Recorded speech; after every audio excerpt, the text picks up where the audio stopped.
The history of our story began long ago.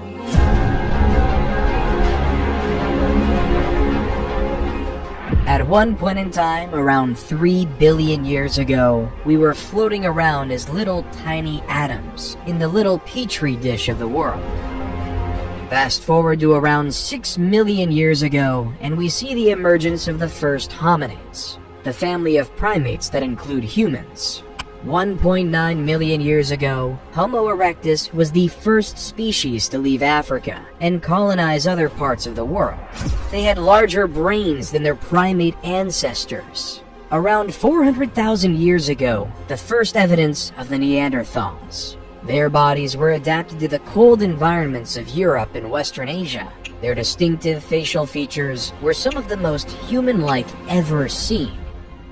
Then came us, the only surviving species of the Homo genus. But how did Homo sapiens rise into a global dominance through the mechanism of civilization?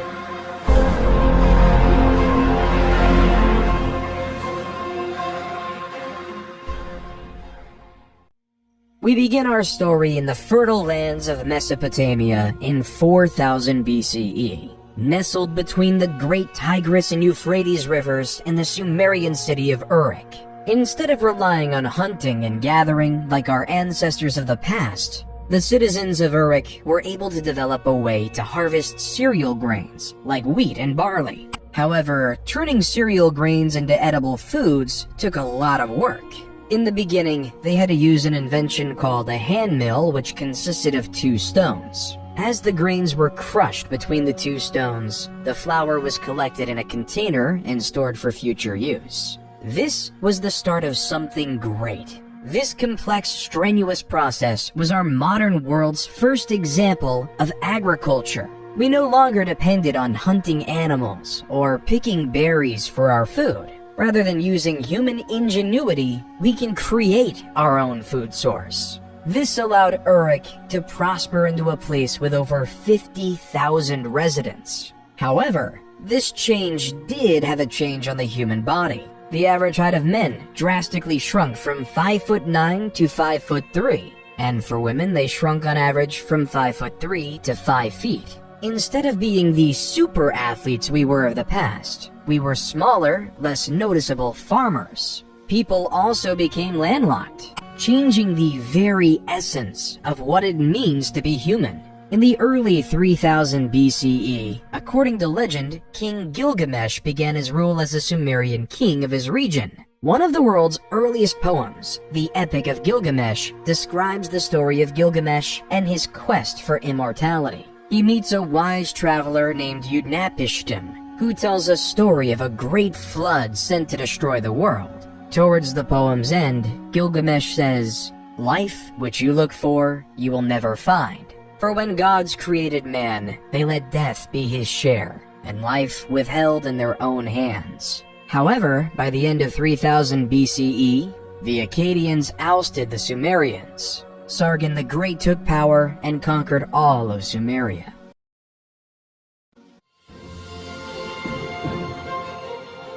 While in the Indus Valley in modern-day Pakistan, a new civilization was growing.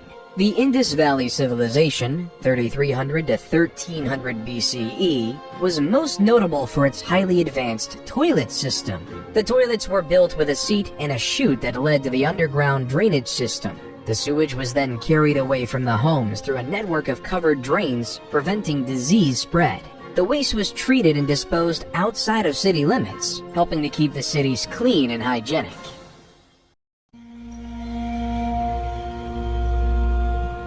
While in Egypt, they were more consumed with building pyramids than basic human plumbing. This was because, in ancient Egyptian religion, it was believed that when a pharaoh was to die in the physical world, his spirit would continue to live on in the afterlife, in which they would continue to rule in perpetuity, and where they would be worshipped by the living. Inside these pyramids, the pharaoh's body was carefully mummified, a process believed to preserve his physical form and help ensure his spirit's journey to the afterlife. The pyramid was also filled with offerings and treasures intended to provide the pharaoh with the resources he would need in the afterlife. Every pharaoh wanted to make sure they were immortal. They wanted to succeed in the afterlife. They wanted to be worshipped forever. That's why it was an utmost priority for Egyptian pharaohs to build pyramids for themselves when laid to rest. It started when Pharaoh Djoser, 2667 to 2648 BCE, built the Step Pyramid at Saqqara, followed by Sneferu, 2613 to 2589 BCE, who built several pyramids, such as the Bent Pyramid and the Red Pyramid. Then came the pharaoh Khufu, 2589 to 2566 BCE, who built the famous Great Pyramid of Giza in a labor-intensive 20-year process, one that the world still marvels at today. Khufu was then followed by pharaohs Khafre and Menkaure, who built the slightly smaller second and third pyramids of Giza respectively. While over in China in the year 2100 BCE, the first Chinese dynasty was upon us. Like the people of Mesopotamia, the Chinese were ever reliant on agriculture, producing rice, wheat, and barley among other crops. However, as legend has it, the Yellow River flooded. These massive floods would destroy all the crops, leading to massive famine and suffering. However, not all was to be lost because Yu the Great was on his way. Yu was so distraught by this problem that he would spend his days traveling up and down the Yellow River. He found ways to divert the rivers by building levees and dikes so that he could regulate the waterways. Then, after 13 years of hard work, the floods could no longer wreak havoc on the land. The people were overjoyed, and Yu was hailed as a savior. That was the start of the first Chinese dynasty, the Jia dynasty. Though the accuracy of this tale is questioned by historians, it does establish an important precedent. The idea is that power ought to follow one's merit. An individual who deserves absolute power shall have absolute power. This idea would shape the world for years to come, and cause the people of ancient China to follow him, to create the first ever Chinese dynasty.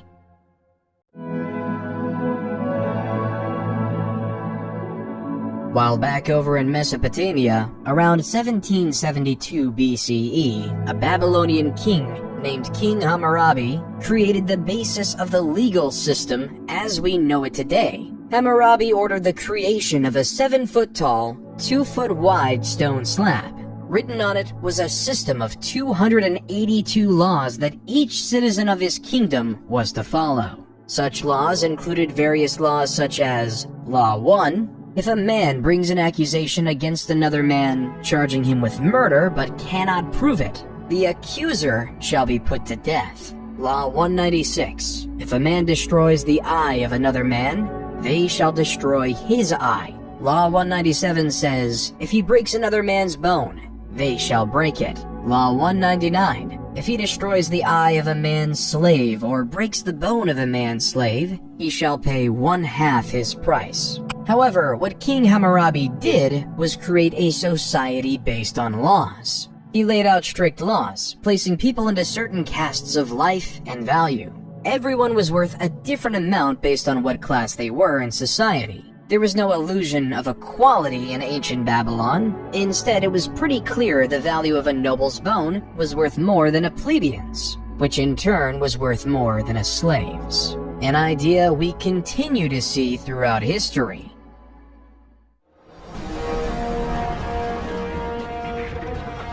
While in modern-day Turkey, a lesser-known civilization came to power. The Hittites Empire under the charismatic rule of the leader Labarnus, 1680 to 1650 BCE. He was a skilled ruler with a single vision in mind, uniting the Hittite city-states under a single rule. Labarnus led his army from city to city, conquering neighboring city-states and making alliances with their leaders. He was a shrewd diplomat, and he used his diplomatic skills to win over the hearts and minds of the people. Eventually, Labarnus became the ruler of all the Hittite city-states and established the empire. He was a just and fair ruler and was loved by his people. Under his rule, the Hittites prospered and their territory expanded, leaving them right next to their neighbors in Egypt.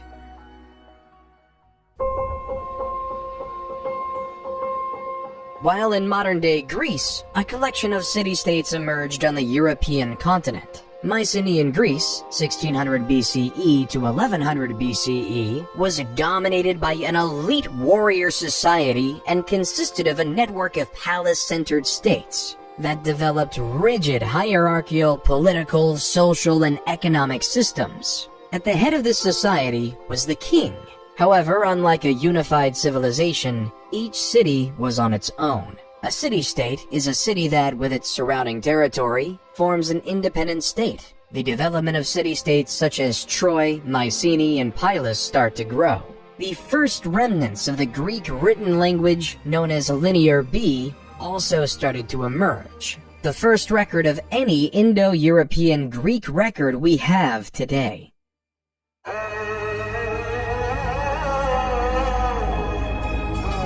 While back in Egypt, they started to create a social pyramid of another type, the Egyptian social pyramid. Like the Great Pyramid of Giza, it is more prominent at the bottom and tinier at the top. At the bottom lays the peasants and the slaves. They were responsible for doing all the manual labor. They worked on the lands. They would spend the day in and day out farming, producing food for all of Egypt. Then, when the season to farm was over for the year, they would work on the pharaoh's massive building projects, literally building the pyramids.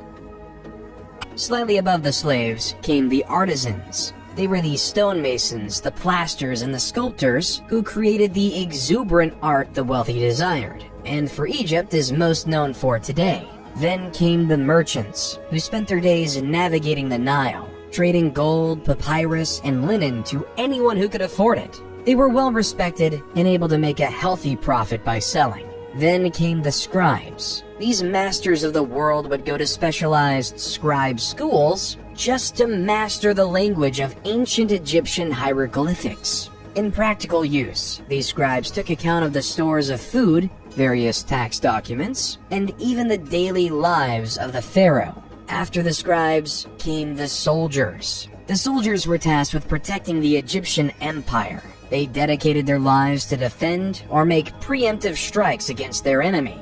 Generally, they were well fed. Then, near the top, came the bureaucrats.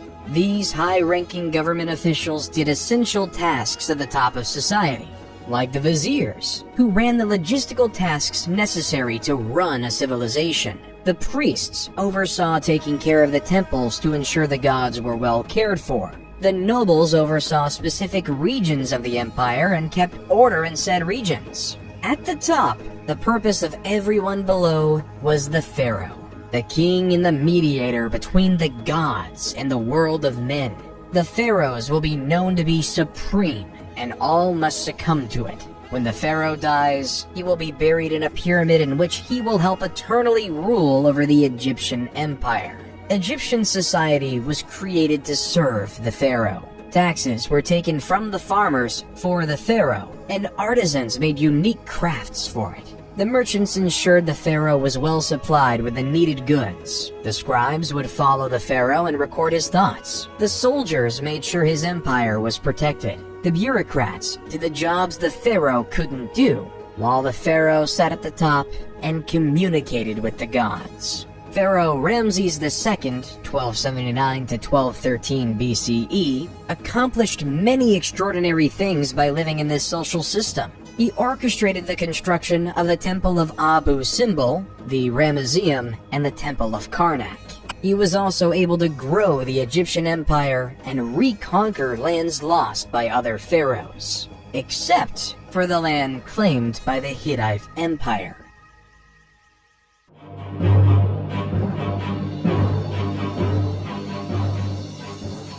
The Hittite king of the time, Mtwali II, 1295 to 1272 BCE, was notorious for ordering his troops to attack his Egyptian neighbors. Following the example of Libarnus, Mtwali wanted to unify the world under Hittite rule. However, Ramses had enough. Other pharaohs in the past have tried to stop the Hittites, but he knew if his empire was to ever succeed, he needed to attack back. His target is the city of Kadesh. Ramses rode in on his chariot with 4 divisions of 20,000 men ready to dominate and kill Mtwali. However, the Hittites already knew of the incoming Egyptian invasion through espionage. They fortified their city with 40,000 of his own men. A war was about to commence. Ramses decided to split up his divisions to force Mutwalli out. But yet, Mutwalli never did. A gruesome mistake. Splitting up his forces left him exposed, unable to get an advantage, allowing Mutwalli and the people of Kadesh a chance for victory. Historians believe that all they did was come out from the fortification of Kadesh and trap Ramses II's forces in his army by the river. But yet, for some unknown reason, they never did, leaving the Battle of Kadesh to end in a draw. After the battle, though, both sides decided it would be best to stop attacking each other, that they should live in peace and unity in this world. Then, after the death of Mutwalli, the new king Hattusili III took the throne of the Hittite Empire. Through the means of messengers in the year 1258 BCE, both Ramses and Hattusili signed the first peace treaty to ever exist. Reading in part, Ramses the Great King, the king of the country of Egypt, shall never attack the country of Hatti to take possession of a part of this country. And Hattusili, the great king of the country of Hatti, shall never attack the country of Egypt to take possession of a part of that country. Then, a period of friendship occurred between these two once warring nations. The Hittites were skilled in metalwork and taught the Egyptians to make superior weapons and tools. At the same time, the Egyptians, master of agriculture, shared their knowledge with the Hittites, treed for the benefit of both civilizations. Both civilizations prospered because of this. Peace can lead to prosperity. The agreement was kept in place until around 1200 BCE because that's when the Hittite Empire fell, because of the constant attacks they faced from the Sea People, leaving the Hittite Empire to be lost in the state of history.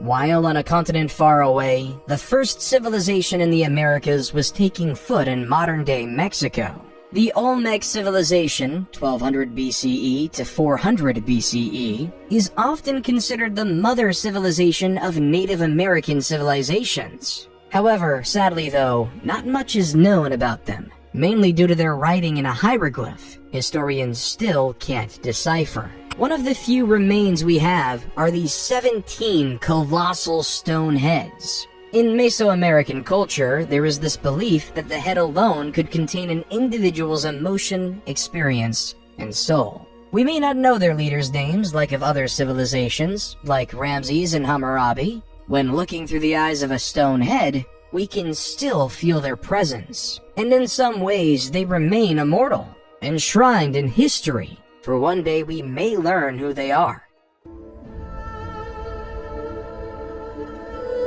While in the east, the Zhou dynasty, 1046 to 256 BCE, in China was taking its stride. The Zhou dynasty gained power because of the failures of the less critical Shang dynasty. They believed in the idea of a mandate from heaven.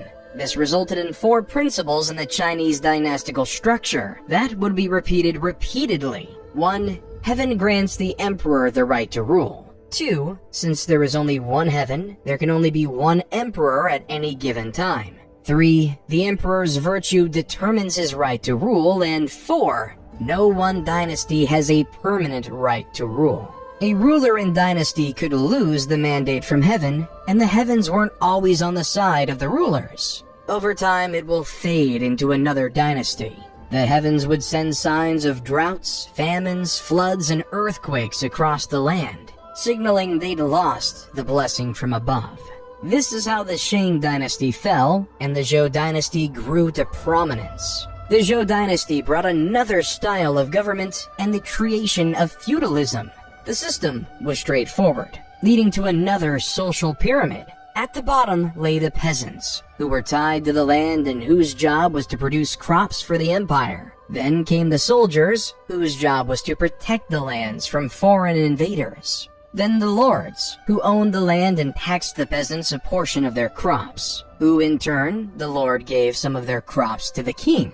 The person in charge of the whole empire, the king, would then receive more crops and become very wealthy. All profits go to the king, and all work goes to the masses. Why would anyone just settle for a life of farming day in and day out? There are two reasons for this phenomenon. The first reason was due to necessity. It took many more people to feed an empire and a family back then. And the second reason being philosophy. Towards the end of the Zhou dynasty, the beginning of Eastern philosophy was created. Confucius created a philosophy system justly named Confucianism, which is focused on the importance of respect, loyalty, and responsibility in all relationships in life. A central concept of Confucianism is called Li, which can be translated as rituals, customs, or manners. Li refers to the formal and informal social conventions that guide societal behavior. It is seen as maintaining order and harmony in social relationships, while Lao Tzu created another philosophy called Taoism.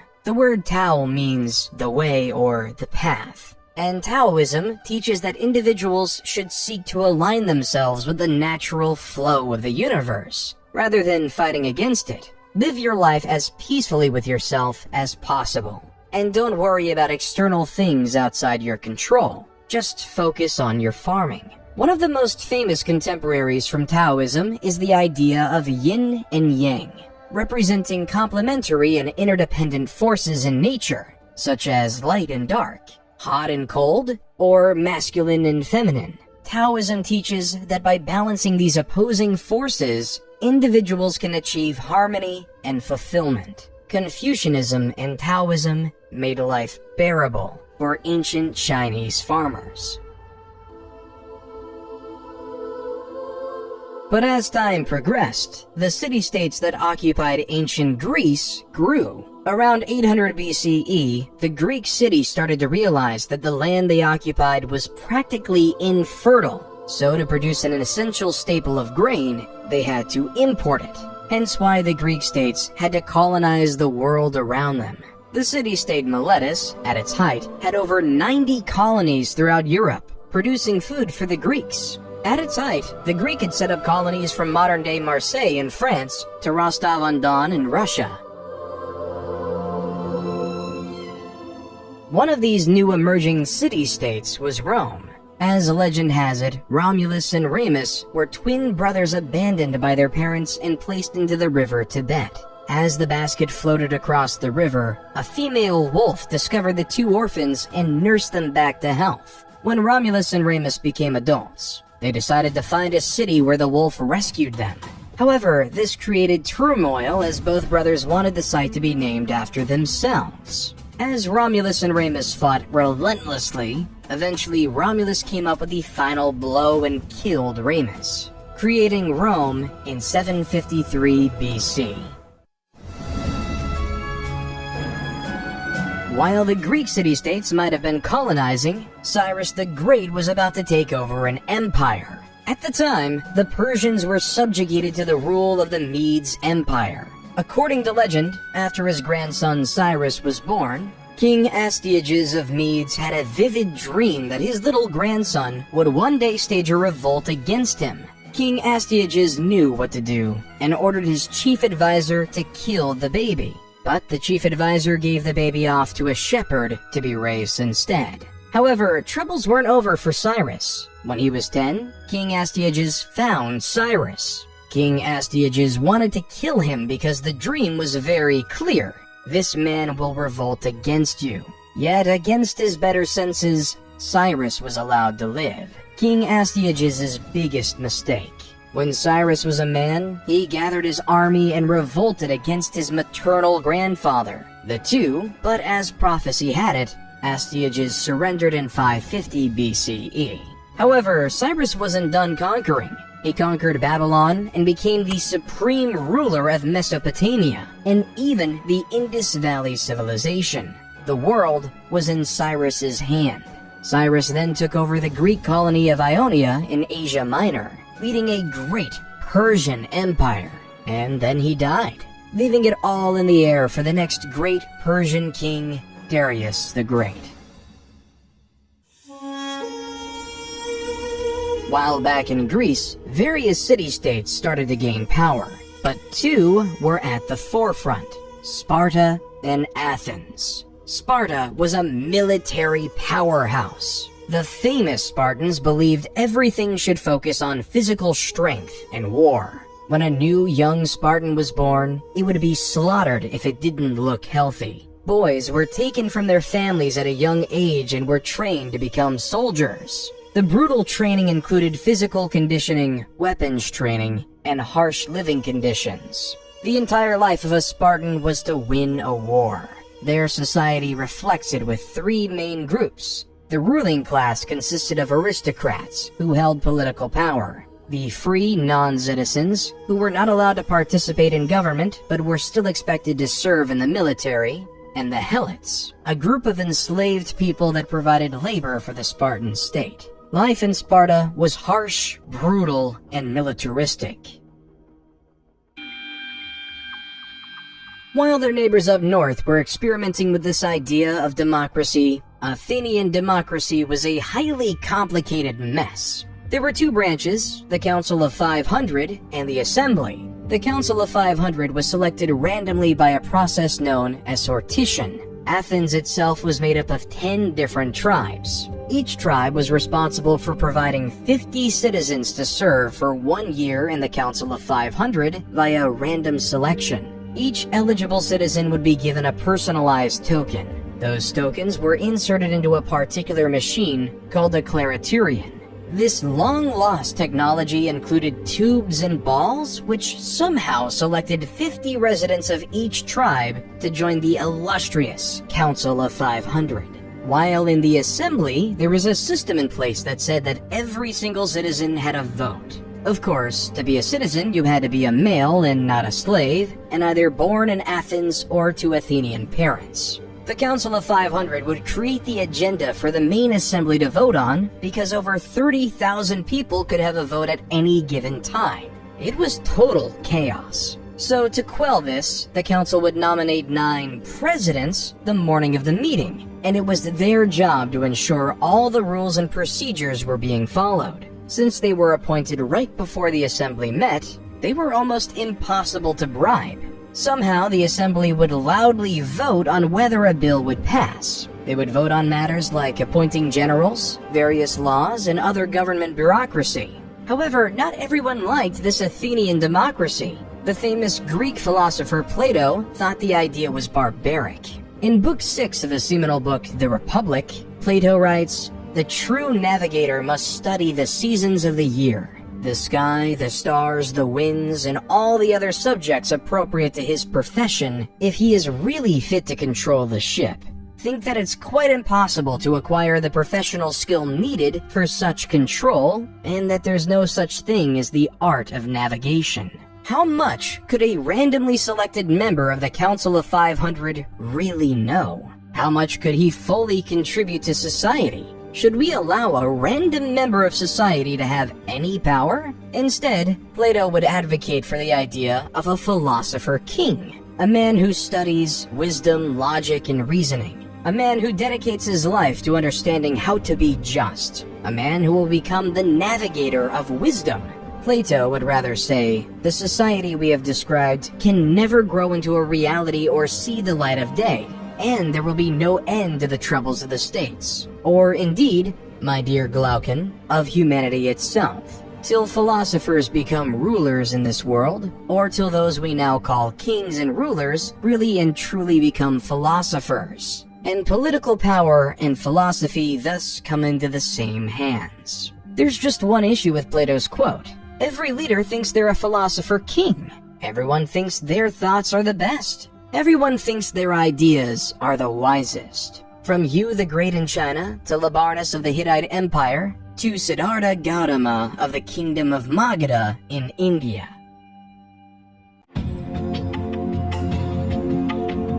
While not so far away, in the Indian Kingdom of Magadha, a spoiled prince named Siddhartha Gautama, 500 BCE, lived in luxury inside a palace. Inside this palace, Siddhartha could have anything he wanted. All the jewels, all the wealth, all the finest goods thrust upon him. His world inside of the palace was a utopia on Earth. There was no want, need, or desire, and it was perfect. Until he went outside his palace compound, the only place he ever knew. As he took his first steps outside of his palace, what he saw struck a chord. He saw an old man dying right on the street in front. He realized that the human experience wasn't something that was perfect and sublime. Instead, it was death. As Gilgamesh realized many years ago, this was an inevitable part of the human experience. Siddhartha left his life of luxury behind and began a quest for knowledge and enlightenment. He studied with spiritual teachers and meditated for many years, searching for answers to life's big questions. Finally, after 6 years of seeking, he sat down under a fig tree and meditated until he achieved enlightenment. Enlightenment is a state of inner peace, in which one has transcended the limitations of the ego and is in touch with a universal consciousness or divine essence. It isn't a fixed and permanent thing, but rather an ongoing process of growth and development. But under that fig tree, Siddhartha became known as the Buddha, or the Awakened One. He would spend the rest of his life traveling the countryside, becoming close to the Enlightenment. Darius was determined to follow in his father's footsteps and take over the world. After finalizing their rule over the city-state of Ionia, the Persians were on a quest to take over Greece. Darius and his 20,000 men came to the city of Marathon in the year 490 BCE, a city 26.2 miles away from Athens. The Athenians were vastly outnumbered, with only 10,000 men. As the Persians were trying to regroup, the powerful Greek hoplites crushed the weaker Persian foot soldiers by routing the wings before turning towards the center of the Persian line. The remnants of the Persian army fled to their ships and left the battle. Early historians believe the battlefield littered 6,400 Persian bodies, while the Athenians lost only 192. So the Persians retreated, and an Athenian messenger named Pheidippides ran the 26.2 miles from Marathon to Athens, exclaiming with joy how the Athenians just beat the mighty Persian Empire. All of Athens went crazy with this fantastic news, hence leading the Pheidippides' historic trek to be sketched into history as the world's first marathon. However, the Persians weren't done, even with Darius I dying of mysterious circumstances. His son, Xerxes I, took over the crown and wanted to complete his grandfather's legacy. In 480 BCE, Xerxes I wanted revenge, so he brought his enormous invasion force of over 100,000 soldiers, and was dead set on conquering Greece. Then, at a narrow pass at Thermopylae, the Spartan king Leonidas had his force of 7,000 Spartans maintain the defense. Leonidas knew of his disadvantage and developed a bold and daring plan to defeat the Persians. Rather than waiting for the Persians to attack, Leonidas ordered his soldiers to make a surprise attack on the Persian camp, catching the Persians off guard and disrupting their formation. Despite their success, the Greek army was ultimately overwhelmed by the Persians, who attacked from all sides and eventually broke through the Greek defenses. Leonidas and his soldiers fought with courage and determination. Still, they were ultimately defeated. Then came the Battle of Salamis, where the Greeks could change the tilt of the war in a naval battle between the 500 Persian trireme and 300 Greek trireme. It didn't look good for the Greeks. Still, the great Athenian general, Themistocles, employed his plan to move the Persian fleet into the narrow straits of Salamis, and hit the enemy fleet so hard that it had nowhere to retreat. After a massive sea battle, Themistocles won Greece the victory and changed the face of the war. The Persians still had their goal: conquer the Greek city-states. Xerxes had returned to Persia, leaving Persian General Mardonius in charge of the Persian force for most of the significant battle yet. After diplomatic talks ceased, Persia knew they had to attack. As the Persians sent their troops to Plataea, the Greeks knew they had to work together.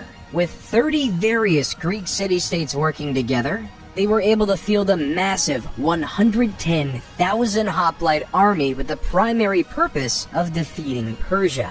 Though that was nothing compared to the estimated 150,000-man army of Persia. The battle was fierce and intense, with both sides fighting with ferocity and determination. The Greek hoplites continued to be effective against the Persian cavalry and archers. The Greeks also strategically used the terrain, fighting on a slope that helped offset the Persian numerical advantage. In the end, the Greeks defeated the Persian forces and secured a decisive victory. The Persians suffered heavy losses, and Mardonius was killed in the fighting. The Battle of Plataea marked the end of the Greco-Persian Wars and the Persian threat to Greece.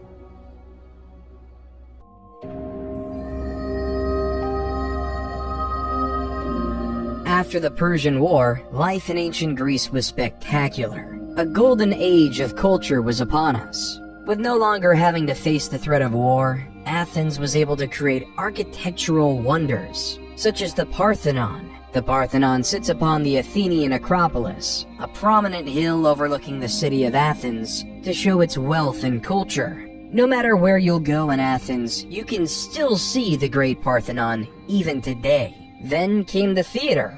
Around this time, the state would sponsor the most significant poets to create stories in the Athenian festival, called the City Dionysia, a festival designed to worship the Greek god of theater and fertility, Dionysus, creating playwrights such as Sophocles, Aeschylus, and Aristophanes. States were hungry for power. Athens was recruiting city-states into their Delian alliance, while Sparta was recruiting city-states into their Peloponnesian alliance. Both Sparta and Athens felt like they should control the city of Korkia, hence why in 434 BCE, war was upon the Greek peninsula, resulting in naval battles such as the Battle of Siblos and the Battle of Pylos. By 421 BCE, a short peace was negotiated. However, this peace would not last, and Athens had their eyes on Sicily. Initially, the expedition was going well. The Athenians established alliances with several Sicilian cities, and won several minor skirmishes against the Sicilian forces. But soon, Alcibiades, one of the greatest naval generals in history, was recalled to Athens to face charges of sacrilege. The Athenian fleet was left without his leadership. In his absence, the expedition began to unravel. The Athenians could not take the city of Syracuse, which had fortified its defenses and was well prepared for a siege. The Sicilians were aided by reinforcements from Sparta, which saw an opportunity to strike a crippling blow against its arch-rival Athens. The Athenians suffered from a lack of supplies and were plagued by disease. At the same time, the Syracusans launched a series of surprise attacks and ambushes. Finally, after months of grueling fighting, the Athenian fleet was destroyed in a decisive battle. Thousands of Athenians were killed, and many more were captured and enslaved. A decade after that, Athens fell to the Spartans. The age of legendary Greece was now over. Both Athens and Sparta were significantly weaker, never to regain the same power they once had, leaving the world ready for a philosopher king to conquer it all. Then, in the east, the mandate of heaven was up. The Zhou dynasty, after a long 800-year rule, it was deemed by the heavens that their empire was up, which led to a period known as the Warring States, 474 to 221 BCE. This resulted in Han Fizi, who created a new philosophy called legalism. Followers of legalism believed that people were inherently selfish and would only act in their own self-interest, and that the only way to keep them in line was through a system of rewards and punishments that was clear and consistently enforced. This resulted in Fizi claiming that the best way to achieve social order was by establishing a powerful ruler responsible for enforcing the law and punishing wrongdoers. He also believed the ruler should have complete control over the military, the economy, and society. While in the heart of the Oaxaca region of Mexico, the Zapotec civilization started to flourish. The capital city of Monte Alban was being built on a mountaintop overlooking the entire Oaxaca Valley. Perched on the mountaintop overlooking the Valley of Oaxaca, the city was home to a ruling elite who oversaw a hierarchical social structure that included middle-class artisans and lower-class farmers. The people of the Zapotec civilization were known for their innovative agricultural practices, including the cultivation of maize and other crops, which sustained their communities in times of drought and other environmental pressures. They also developed an early writing system, which used a combination of symbols and glyphs to represent words and ideas. They developed an advanced calendar system based on 260-day and 365-day solar cycles. In Greece, during the year 356 BCE, in the city of Pella in the Kingdom of Macedon, the greatest commander in history was born. Alexander the Great grew up knowing he would be a leader, and was the son of King Philip II and Queen Olympia. But the teacher was much more impressive. Since he was a kid, Alexander was tutored by Aristotle. Aristotle is the man who is known as the father of logic. He created the fields of biology and taxonomy by introducing a way to think called the scientific method, a method that is still taught in schools to this day. He also wrote extensively about philosophy, ethics, and art, changing the face of the world as we know it today. This is the man who was in charge of teaching Alexander the Great. Alexander was 20 when his father was assassinated, but his excellent education allowed him to take over the rest of the world.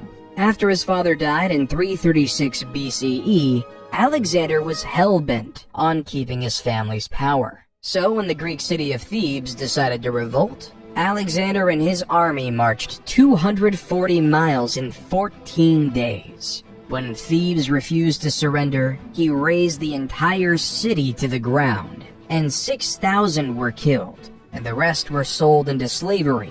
The rest of the Greek city-states recoiled in fear, allowing Alexander to do as he pleased, leaving for his new target to be Persia and the new Persian king, Darius III. In 333 BC, Alexander faced the Persian army at the Battle of Issus. This significant engagement saw the Persian king Darius III defeated and forced to flee. Alexander then captured several key cities, including the vital port of Tyre, which had resisted his initial siege. In 331 BC, Alexander faced Darius III again at the Battle of Gaugamela, near the Tigris River in modern-day Iraq. Despite being outnumbered, Alexander won a decisive victory using superior tactics and mobility. The Persian army was shattered, and Darius III fled once again. Alexander then proceeded to capture the Persian capital of Babylon, and took control of much of Mesopotamia. He continued his campaign eastward, winning battles in what is now modern-day Iran and Afghanistan. In 330 BC, he captured the Persian capital of Persepolis, a city of great wealth and cultural significance. But Alexander wasn't done. He wanted to expand eastward, eventually crossing the Hindu Kush Mountains into India. However, his troops grew tired of the endless fighting and refused to go any further, and Alexander was forced to turn back. However, after Alexander failed in the Indian subcontinent, a powerhouse emerged in India called the Mauryan Empire. At its height, it spanned over much of India, Pakistan, Bangladesh, and Afghanistan. However, this conquering came at much of a cost for its leader Ashoka the Great. In 261 BC, after the death of his parents, Ashoka decided that his empire needed to expand. In his sights, the kingdom of Kalinga. The war was bloody, the war was fierce. Over 100,000 people died. Ashoka couldn't sleep with himself. He didn't know how to deal with his actions that resulted in so much death. So he turned to the teaching of the Buddha. Under Ashoka's rule, the Mauryan Empire became known for supporting Buddhist teachings and promoting nonviolence. Ashoka issued a series of edicts inscribed on rocks and pillars throughout the empire that promoted principles such as kindness, respect for all religions, and the abolition of slavery. Certain traits were not shared in the West by Alexander.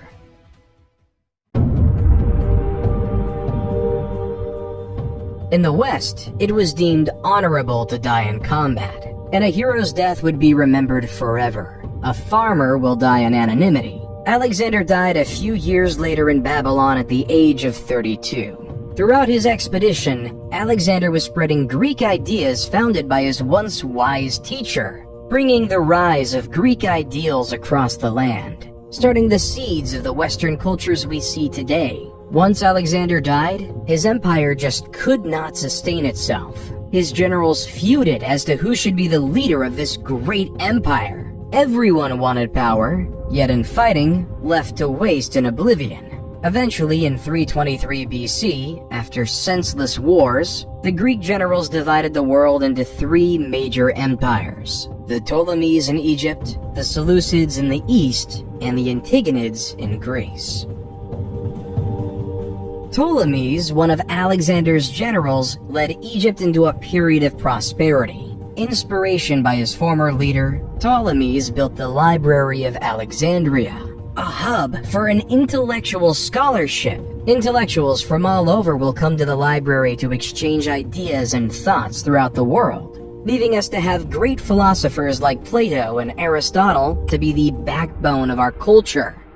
While the general Seleucid was given the keys to the city of Babylon. Babylon at this time was a cultural hub melting Greek, Persian, Indian, and Central Asian cultures. Seleucid, though, preferred Greek ideas and Greek language. The Seleucid Empire was at its height during the reign of King Antiochus III, 223 BC to 187 BC. Under King Antiochus III, the Seleucids encompassed a vast territory from modern-day Turkey to modern-day Pakistan, one of the largest empires on record until the rise of the Romans. While the Antigonids did not have nearly as much success. By the time Antigonids I took power, the Greeks were just a shell of what they once were. The age of the Greeks was behind us. The Ptolemies, the Seleucids, and the Antigonids went astray from the Roman Empire. However, for Rome to rise, it had to face a powerful foe, Carthage. Both Rome and Carthage had a desire for the same city-state, Messina, on the island of Sicily. This would give either civilization a foothold to grab power in the Mediterranean. The First Punic War was upon us, and after 20 years of fighting, in the year 241 BCE, and the defeat of Carthage, the Treaty of Lutatius was signed. The peace, though, was short-lived. In 218 BCE, the Second Punic Wars began when the Carthaginian general Hannibal invaded Italy with his army, including elephants, to conquer Rome. Hannibal won several early battles, including the Battle of Cannae in 216 BCE. Still, he was ultimately defeated by the Roman general Scipio Africanus at the Battle of Zama in 202 BCE. The war resulted in the complete defeat of Carthage, which was forced to cede its territories to Rome, and the end of the Carthaginian Empire. There was no doubt in the world anymore that it was time for the Romans to take charge in the West. While in the East, after the end of the Warring States period, Qin Shi Huang and the Qin dynasty were an absolute power. 221 BCE to 206 BCE, Qin was determined to turn diverse China into a unified Chinese empire. He divided the lands into 36 command areas, supervised by a governor, military commander, and imperial inspector. It was expected that you followed the will of Qin, or else you would face harsh penalties. The basic ideas of legalism in action, strong government, harsh laws, and inheriting knowing that humans were necessarily selfish. However, their mandate from heaven ran quite quickly. After Qin Shi Huang's death, China was in turmoil with another dynasty on foot. Liu Bang, leader from 206 to 195 BCE, after leading a revolt against the Qin, was declared emperor of the new Han dynasty. Instead of following the strict legalistic mindset of the Qin, Lu decided to set his empire as a Confucianist paradise. The ideals of moderation, virtue, and piety, as set through Confucianism, were marched throughout the empire, weaving the cocoon of a powerful dynasty. During the Han dynasty, the production of silk was ever increasing, and the idea of profits was in the minds of all. So in 138 BCE, Emperor Han Wu sent an imperial convoy to make contact with cultures of Central Asia and the Mediterranean. Then after the routes were established, Chinese merchants and traders would bring their silk across the Silk Road to the Middle East, and eventually Europe, where it would be sold at high profits, though in the beginning the route was relatively short. Because in 97 BC, Ambassador Khan Ying was sent to Rome with gifts of silk for their empire. However, Khan only got as far as Mesopotamia because he was told by the Parthians, the dominant empire in Iran at the time, that the journey would take years. Little did Khan know that he was misinformed, that the journey would have been relatively shorter, but the Parthians wanted to keep their spot as the middlemen. They did not want China and Rome to have contact with one another, creating a system of three empires smushed right up against each other: Rome in the west, Parthians in the center, and China in the east. Then in 86 BCE, Greece, already being weakened by the conquest of Alexander the Great, was now the target of the Roman Empire. General Lucius Cornelius Sulla led an army of legions to the forefront of Athens. He besieged Athens for several months, brutally torturing the citizens within. Eventually, when Athens fell, he ordered his soldiers to loot and pillage the city, destroying many important cultural treasures. This takeover cemented Rome as a superpower. Athens no longer had the power, but rather it was in Rome. While in 63 BCE, General Pompey was tasked with capturing Jerusalem and the region of Galilee, the Romans quickly captured the cities, forcing Galilee to be placed under Roman rule, including a small village called Nazareth. The Romans' desire to expand didn't end in Galilee, though. In 58 BCE, Julius Caesar was appointed governor of the Roman Province of Sicilian Gaul, northern Italy, with the express assignment of conquering the rest of the Gauls. At the time, the Gauls were a group of Celtic peoples who lived in that area that is now France, Belgium, and parts of Switzerland, Germany, and Italy. However, it was Caesar's job to take over these Celtic tribes, while the Gauls, who were insistent on their independence, all had to work together under the leadership of Vercingetorix in a last-ditch attempt to stop the Romans. As Caesar brought his troops to Alesia in 52 BC, war was upon us. Alesia was surrounded by a double wall and a ditch, with additional fortifications on the town's hills. Vercingetorix had gathered a large force of Gallic warriors inside the town.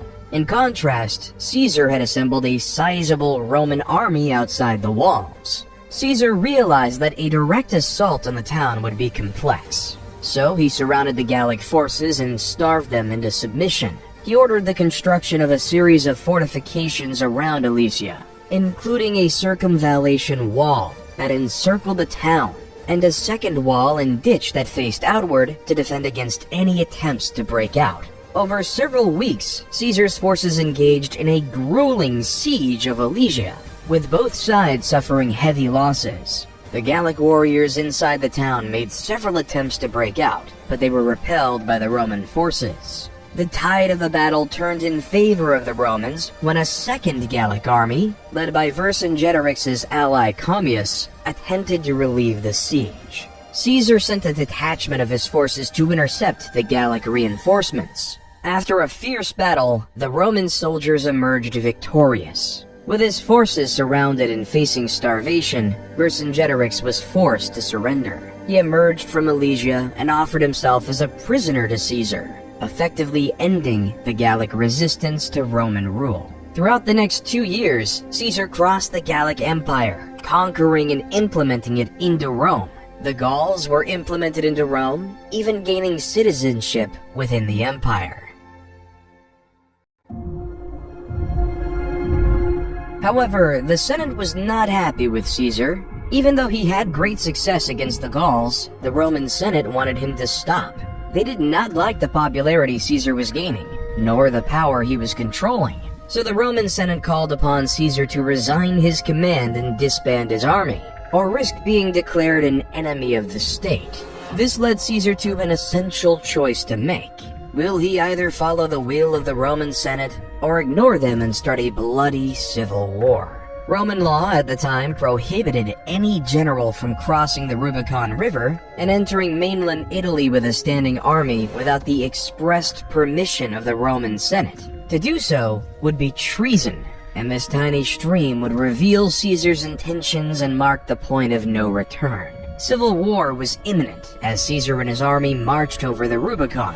Battles in Corfinium and Pharsalus showed the Senate that Caesar was a worthy foe. So the Roman Senate appointed his son-in-law, Gnaeus Pompey, to lead the Roman forces against his father-in-law. Both parties knew the importance of Spain, due to it providing a link between Italy and the rest of Europe.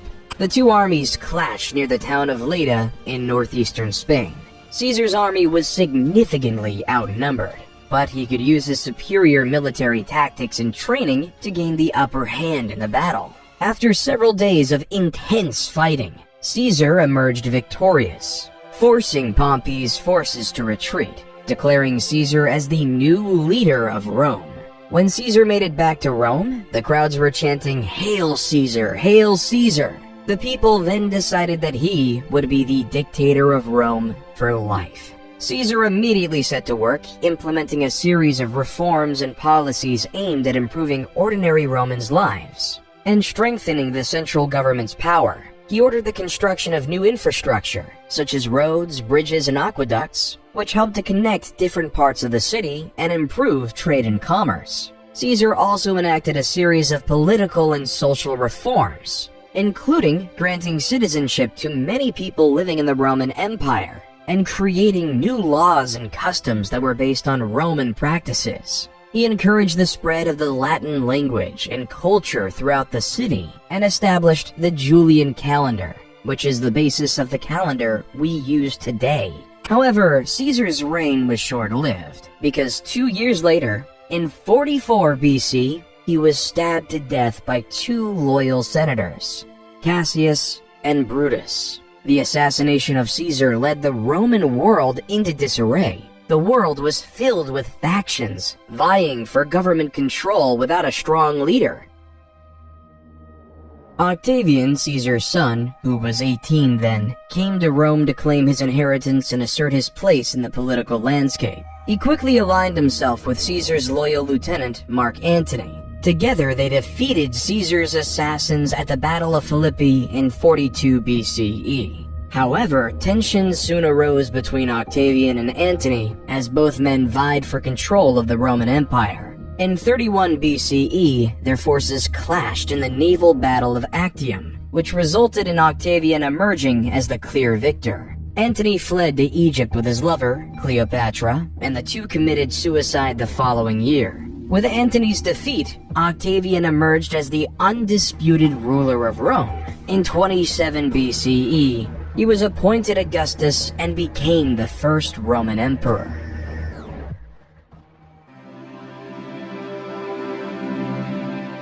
During Augustus's reign, a man who would change the world was born in the Roman-occupied city of Bethlehem, Jesus Christ. The Gospel of Luke says, "In those days a decree went out from Caesar Augustus that all the world should be registered.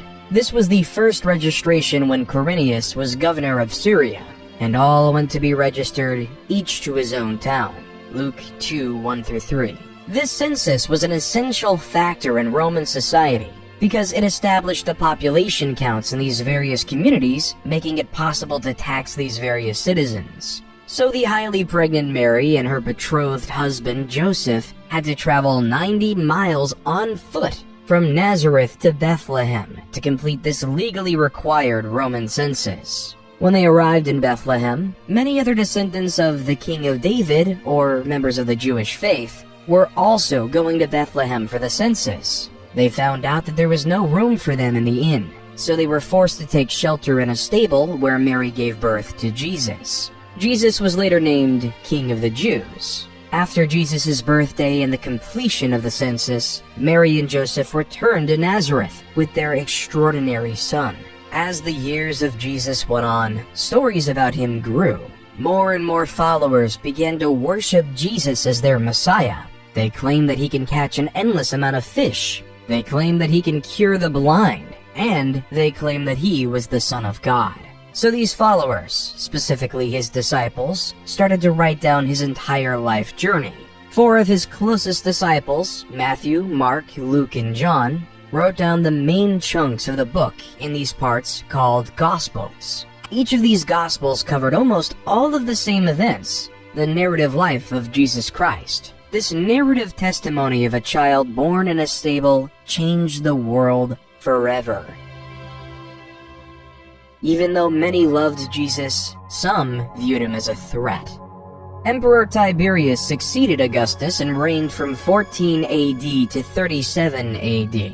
Tiberius was notorious for his delators, a network of informants rewarded for spying and reporting on suspected traitors and criminals. Criminals reported on by the delators had to face a treason trial, often resulting in executions or forced suicides. His prefect of Judea at the time, Pontius Pilate, was no stranger to the harsh punishment of traitors. As Jesus was influencing more and more people, he became more of a political threat. So, following the guidelines of Emperor Tiberius, Pilate was given no practical political choice other than to execute Jesus on the cross. Roman law was evident then. One must follow the emperor's will, or else they will perish. As Jesus was crucified on the cross, a new religion was born: Christianity.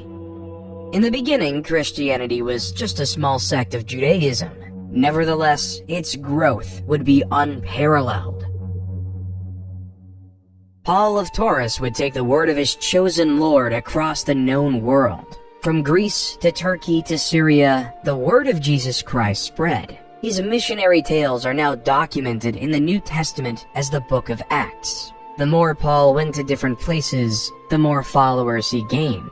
On the same token, it created more enemies. The divide between monotheism and polytheism was on the rise. It was beginning to get a lot tougher for Romans to accept a religious population that didn't believe in gods like Mars and Jupiter. So when the Great Fire of Rome occurred in July of 64 AD, Emperor Nero quickly blamed it on the Christians. The Great Fire was an event that destroyed 2/3 of the city of Rome.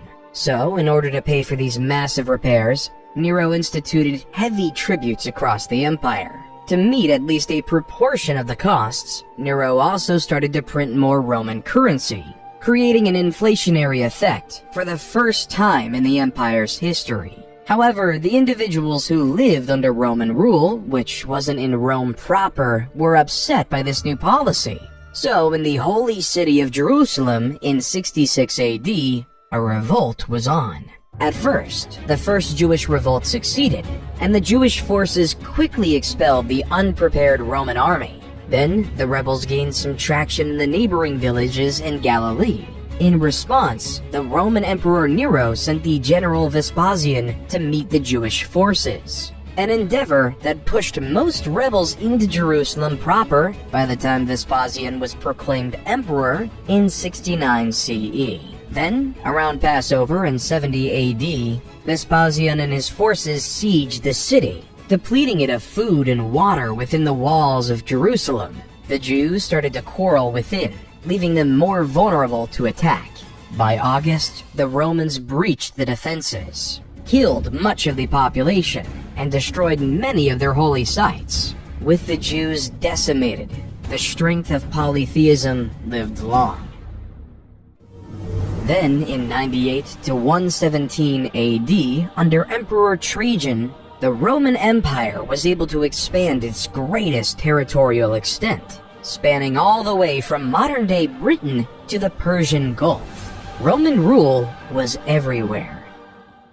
Well, except for in the Americas, because the Romans didn't even know they existed. In the Americas, we can see the growth of various civilizations across the Andes, located in modern-day Peru and Chile. The Mochi civilization was able to build monumental structures, like the Huaca del Sol and Huaca de la Luna. Impressive pyramids that were the center of their religions. They also created advanced fertilization techniques that used bird droppings as fertilizer.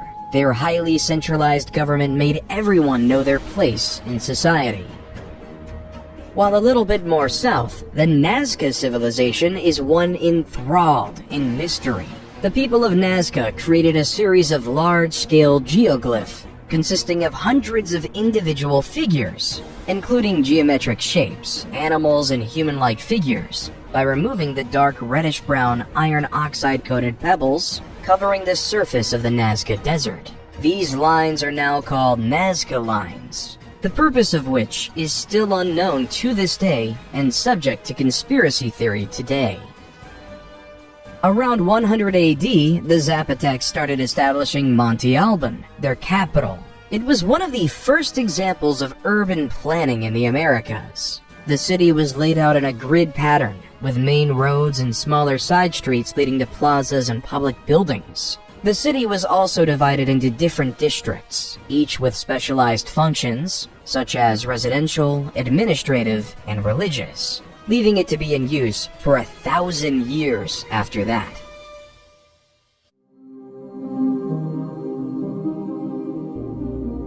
While back in Rome, after the end of Trajan's reign in 117 AD, a new emperor with a purpose was in hand.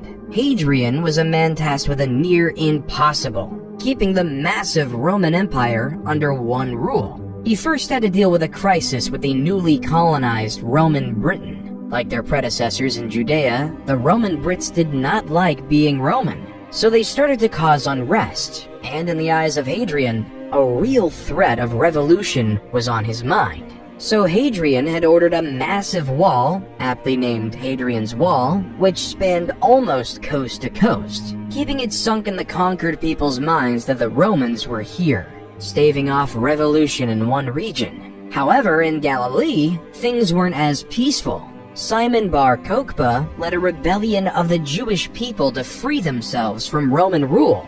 As you see, Rome was developing a new city, called Aelia Capitolina, over the ruins of Jerusalem, from the last revolt with temples dedicated to polytheistic gods like Jupiter. By 132, Bar Kokhba took the bottle of Nasi, head of state. Many Jews regarded him as the Messiah who would save the Jewish people and restore their independence. Kokhba's troops would storm Aelia Capitolina, almost knocking out entirely the Roman garrison controlling the city. Hadrian, though, would not have it, so he sent a force of 120,000 men to the lands of Judea to conquer and force the Jewish people into submission. As Cassius Dio says in the History of Rome, 50 of their most important outposts and 985 of their most famous villages were razed. 580,000 men were slain in the various raids and battles, and the number of those that perished by famine, disease, and fire was past finding out. Thus, nearly the whole of Judea was made desolate.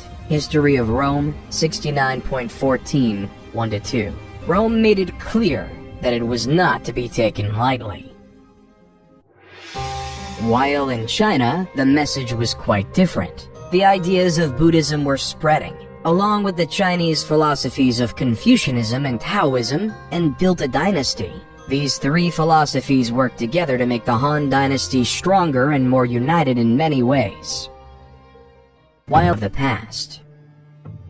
In the Middle East, a new empire was emerging with roots in the past. A man named Ardashir claimed to have royal blood that traced all the way back to Cyrus the Great. Ardashir claimed that he should be the true ruler of the Persian Empire, not those frauds of the Parthians. Ardashir was able to unite the various tribes of Persia. In 224 AD, Ardashir I led his forces against the Parthian king Artabanus V in a significant battle at Hormozgan.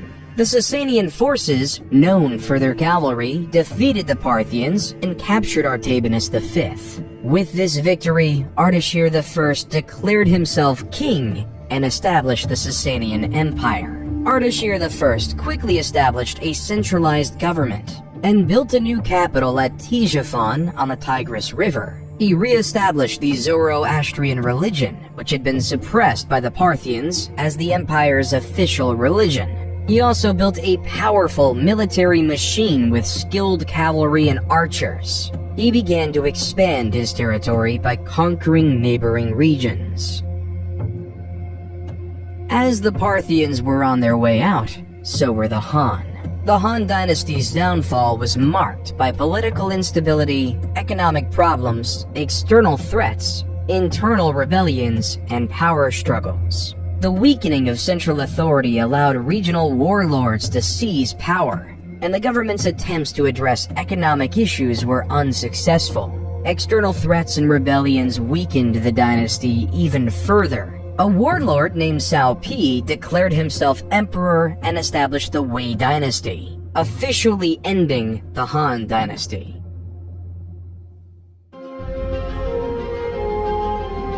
While back in Rome, Emperor Diocletian, 284 to 305, faced a problem. Rome was becoming too large and impossible to manage. So Diocletian created the Tetrarchy and divided the region into 4, where each region was governed by a separate emperor. Within the Tetrarchy, there were 2 types of emperors, Augustus and Caesars. Diocletian chose Maximian to be his equal to Augustus. In contrast, Galerius and Constantius were appointed to be Caesars. However, this system created uncontrolled chaos and anarchy. Each emperor had desires for power and ambition, and it all came to a head in 305 when power shifted. Both Diocletian and Maximian retired, and in 306, Constantius died. 3 out of the 4 original leaders were left out of the system, leading to a power vacuum to come. Emperor Constantine the Great was appointed by his father's army unilaterally as an Augustus and a Caesar at the same time to replace his father. At the same time, Maximin's son Maxentius felt as though he should have been appointed Caesar instead of Valerius Severus. So, in 307, Maxentius sent his army and forced Valerius Severus to surrender. Come 308, Galerius appointed Licinius to replace him. So, on the west side of Rome, 2 emperors wanted to rule. Constantine ruled over Gaul and Britain, and Maxentius ruled Italy and North Africa. Maxentius had a difficult time consolidating his power, and he faced increasing resistance from the people of Rome. To try and secure his hold on power, Maxentius ordered the construction of a new bridge across the Tiber River near Rome, known as the Milvian Bridge. Constantine saw Maxentius as a threat to his power, so he decided to march on Rome to confront him. As the 2 armies approached each other near the Milvian Bridge, Constantine had a vision of a cross in the sky, with the words, "In this sign, conquer." Some accounts suggest that this vision may have been a dream or a hallucination, while others suggest that it may have been a sign from God. Regardless of the nature of the vision, Constantine took it as a sign that he would be victorious in battle if he fought under the sign of the Christian cross. He had his soldiers paint this symbol on their shields and banners, and he went into battle with renewed vigor and confidence. The battle was fierce and brutal, with both sides suffering heavy losses. Maxentius had a larger army, but his troops were spread out and disorganized. Constantine was able to take advantage of this, and he was able to push Maxentius's forces back towards the Tiber River.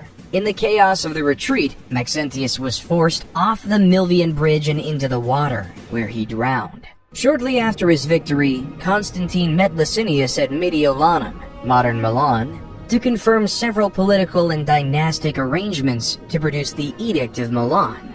This edict gave power for Eastern Rome to Licinius and Constantine's sole power of the West. More importantly though, this document extended religious tolerance for Christians and restored any properties confiscated from them during the persecution.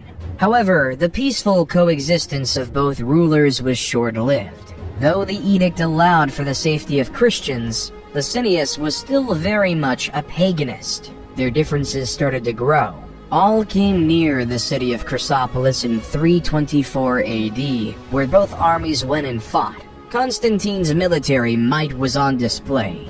He was able to force the Eastern Roman army towards the sea, leaving many to be killed or captured. Constantine was declared the sole leader of Rome, and Licinius was declared dead by hanging. He renamed the Eastern Roman capital from Byzantium to Constantinople to celebrate his victory. Then in 325 AD, Constantine presided over the First Council of Nicaea, when the 300 bishops established the now famous Nicene Creed, which declared that Jesus Christ was begotten, not made, and of one substance with the Father. Constantine was finally baptized as a Christian on his deathbed in 337 AD.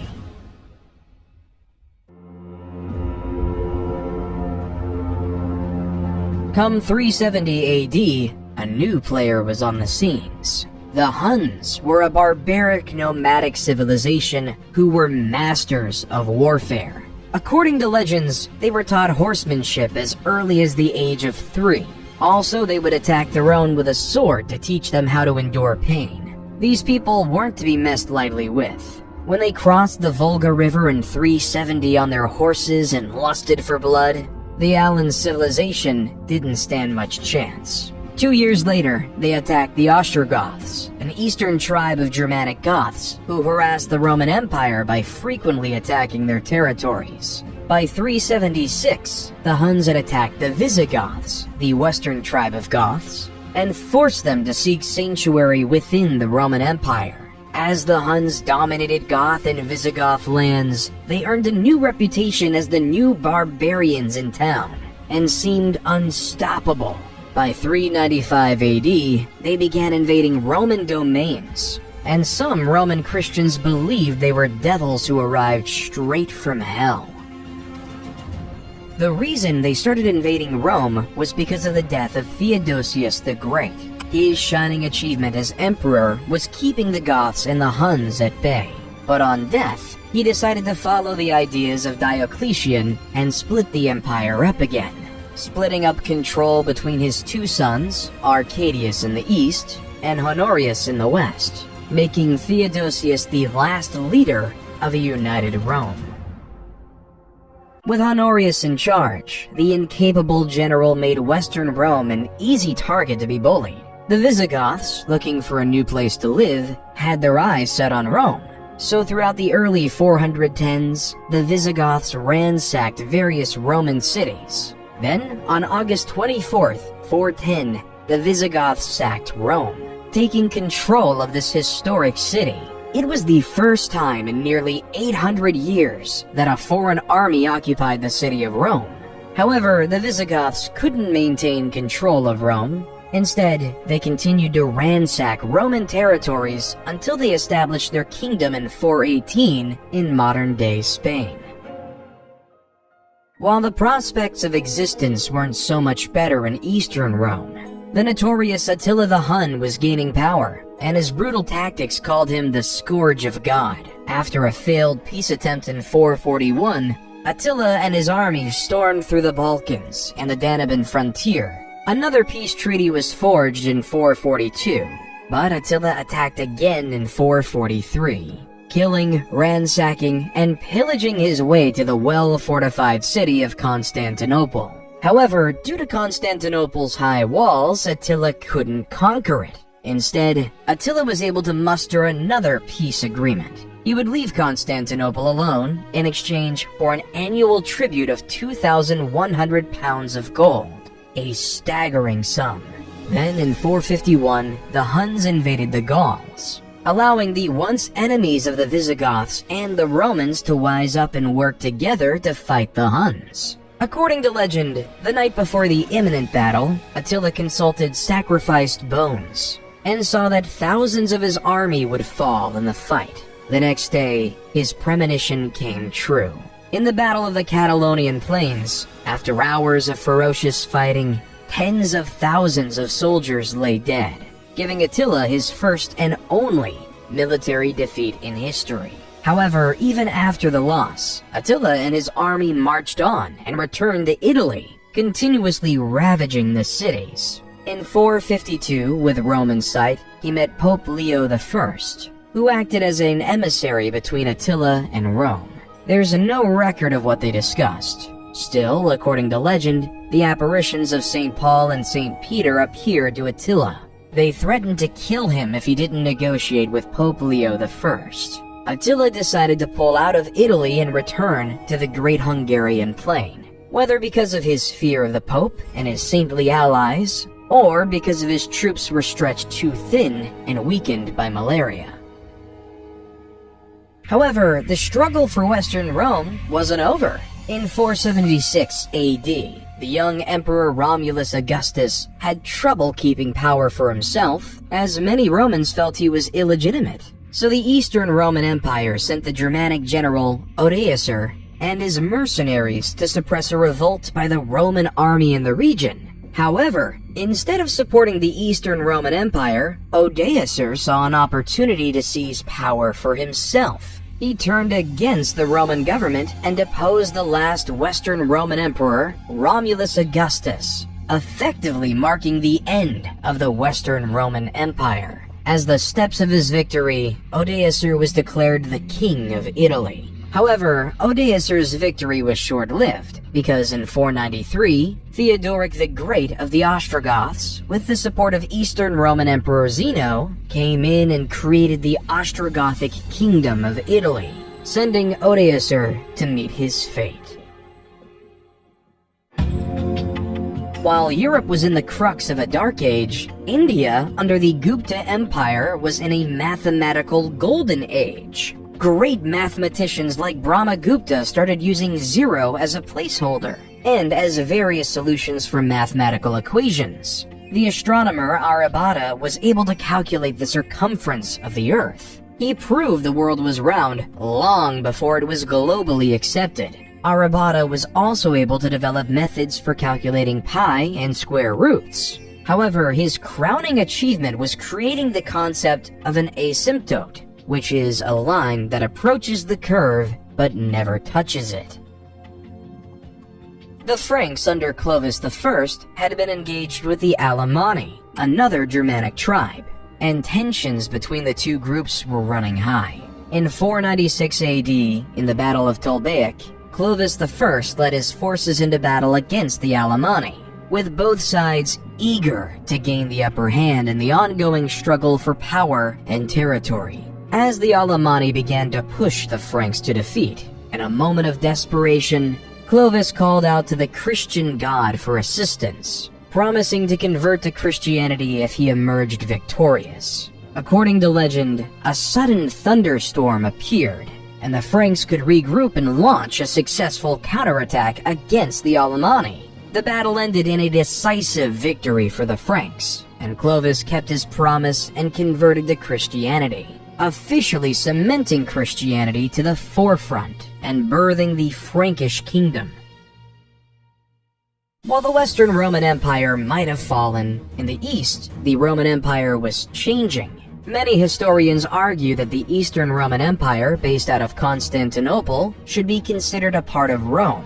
However, it is undeniable that under Justinian I would lead the eastern half into its next chapter in life, the Byzantine Empire. Whether it's a continuation of the Roman Empire before is a debate for another under. Under the leadership of Justinian I, like many Roman emperors before him, he would expand the Byzantine Empire to reach places such as Italy, North Africa, and even Spain. He also commissioned a team of legal scholars to codify all the laws of the Roman Empire, known as the Corpus Juris Civilis, which became the basis of the European laws we know today.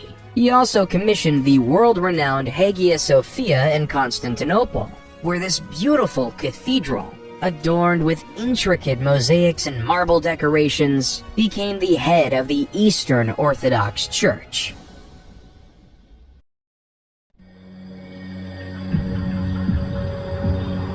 However, Jesus wasn't the only prophet at the time. In the small town of Mecca, a nomadic tribe called the Quraysh gave birth to a man who would change the religious world yet again, Muhammad. Muhammad was orphaned at an early age and was raised by his grandfather and later his uncle. As he grew up, he worked as a merchant, which earned him the nickname Al-Amin, meaning the trustworthy. On one of his pilgrimages in 610, Muhammad meditated in a cave on Mount Jabal Nur. The angel Gabriel appeared and relayed the word of God. Recite in the name of your Lord who creates a man from a clot. Recite, for your Lord is most generous, became the opening verses of Surah, chapter 96 of the Quran. At first, Muhammad was reluctant, not knowing how to disclose this information. However, soon enough, Muhammad began to gather a small following, which was mocked by the pagans of Mecca. However, when Muhammad denounced idol worship, the leader of Mecca knew that he was through. So through the resistance from Mecca, Muhammad and his followers were eventually forced to emigrate to Medina, a city 260 miles away. There, Muhammad was instrumental in ending various civil wars, creating a prosperous Muslim community. Nevertheless, this prosperity would be challenged by the members of Muhammad's old tribe, the Quraysh and their allies, who marched up to Medina with a large army to attack the Muslims. Muhammad devised a plan that they could defend the city if they dug a trench around its perimeter, making it near impossible for enemy forces to penetrate. For several weeks, the Quraysh tried to break through the trench, trying and trying yet again. Eventually, strong wind and heavy rain caused the Quraysh forces to abandon the siege, marking the Muslims as victorious. In 630, the Muslim army marched into Mecca, taking the city with minimum casualties. Muhammad gave amnesty to the enemy leaders who once opposed him, converting most of the Meccan population to Islam. At the time of Muhammad's death, the Muslims had successfully united the Arabian Peninsula under the banner of Islam. After Muhammad's death, a series of caliphs, or leaders, took over the leadership of the Muslim community, beginning with Abu Bakr, a close companion of the Prophet. Under the leadership of the caliphs, the Muslim community continued to expand its territory, conquering new lands and spreading the message of Islam. At first, Abu Bakr had his eyes set on the Byzantine Empire's provinces of Syria, taking over the crucial cities of Damascus and Jerusalem. Then in 636, the Arab forces invaded the Sassanid Empire, taking over their capital city in 637, marking the end of the Sassanid Empire. Onward to Egypt they went, where after years of fighting, they successfully defeated the Byzantine to take over the city of Alexandria in 642 AD, economically crippling the Byzantines. By 716, the Arab forces had conquered much of North Africa, Carthage, and Spain, so that by 716, the Arabs had an extensive empire from Lisbon to China. After consolidating their hold on the Iberian Peninsula, the Arabs launched raids into neighboring Francia, modern-day France. In 732 AD, they launched a significant invasion to expand their territory northward. The Arabs' forces, led by Emir Abdul Rahman al-Ghafiqi, quickly conquered several cities in the region, including Bordeaux and Tours. However, Charles Martel, the military leader of the Franks, assembled a large army to meet the Arabs in battle. The Battle of Christianity versus Islam.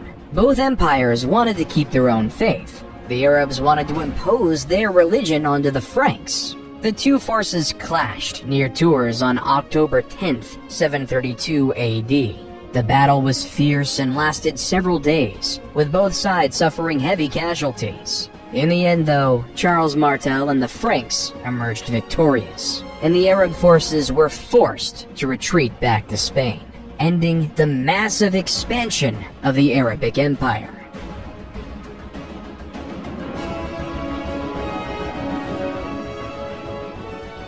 While in the West, the definition of God was war.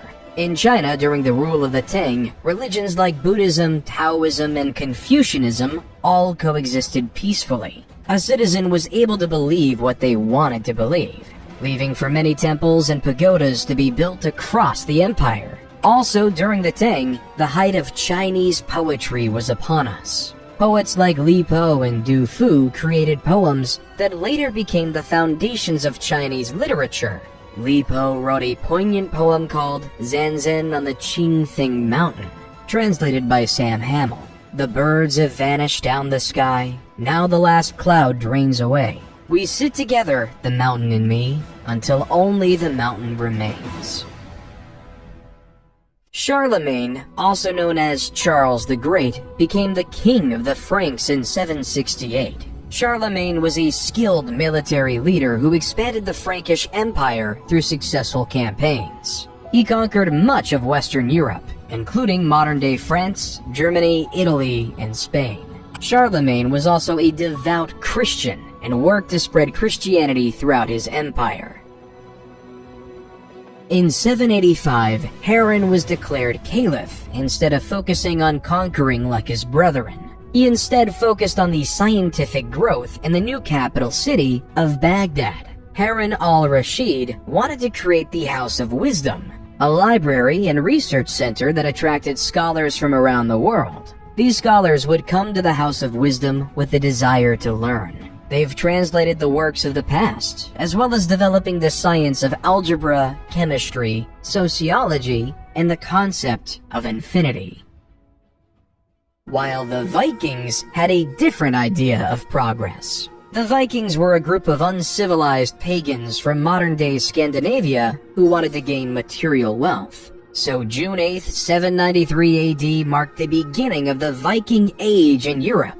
Lindisfarne was a small, isolated island off the northeast coast of England that was home to a famous monastery and considered one of Europe's most important centers of learning. On the day of the raid, a group of Viking warriors, likely from Norway or Denmark, landed on the island and attacked the monastery.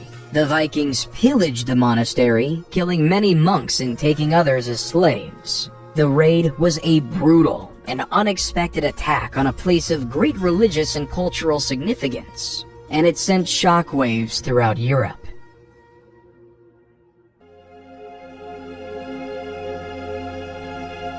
In 799, in Rome, Pope Leo III was attacked by a faction of Rome who believed that the Pope was guilty of tyranny and serious personal misconduct. So Pope Leo III ran away to the Frankish kingdom.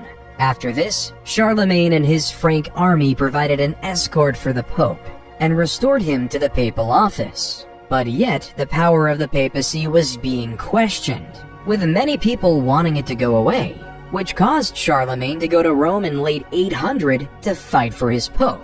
For his loyalty, on Christmas Day in the Basilica of St. Peter, Pope Leo III placed a crown on Charlemagne's head, declaring him the new Holy Roman Emperor, creating a new Roman Empire, the Holy Roman Empire, or at least the first rendition of it. Under Charlemagne, the foundations of a genuinely great empire were forming, but once Charlemagne died in 814, the new empire was bludgeoning with problems.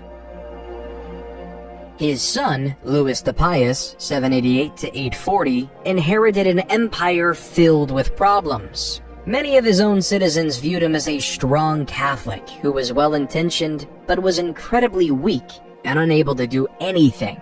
As the Vikings continued their raids along the Rhine River, attacking Holy Roman Empire cities such as Cologne, Trier, and Mainz, raiding various Catholic monasteries, and destroying religious artifacts caused fear and hatred among his citizens. Why would anyone trust a leader if they can't stop barbaric pagans? So, various local leaders started to focus on defending their land, rather than relying on the central government for defense. Hence beginning the process of independently recreating the Chinese system of feudalism. At this time, people would willingly farm on lands, giving up their freedom to these local leaders to protect them from the Vikings, creating the basis of a new system of feudalism.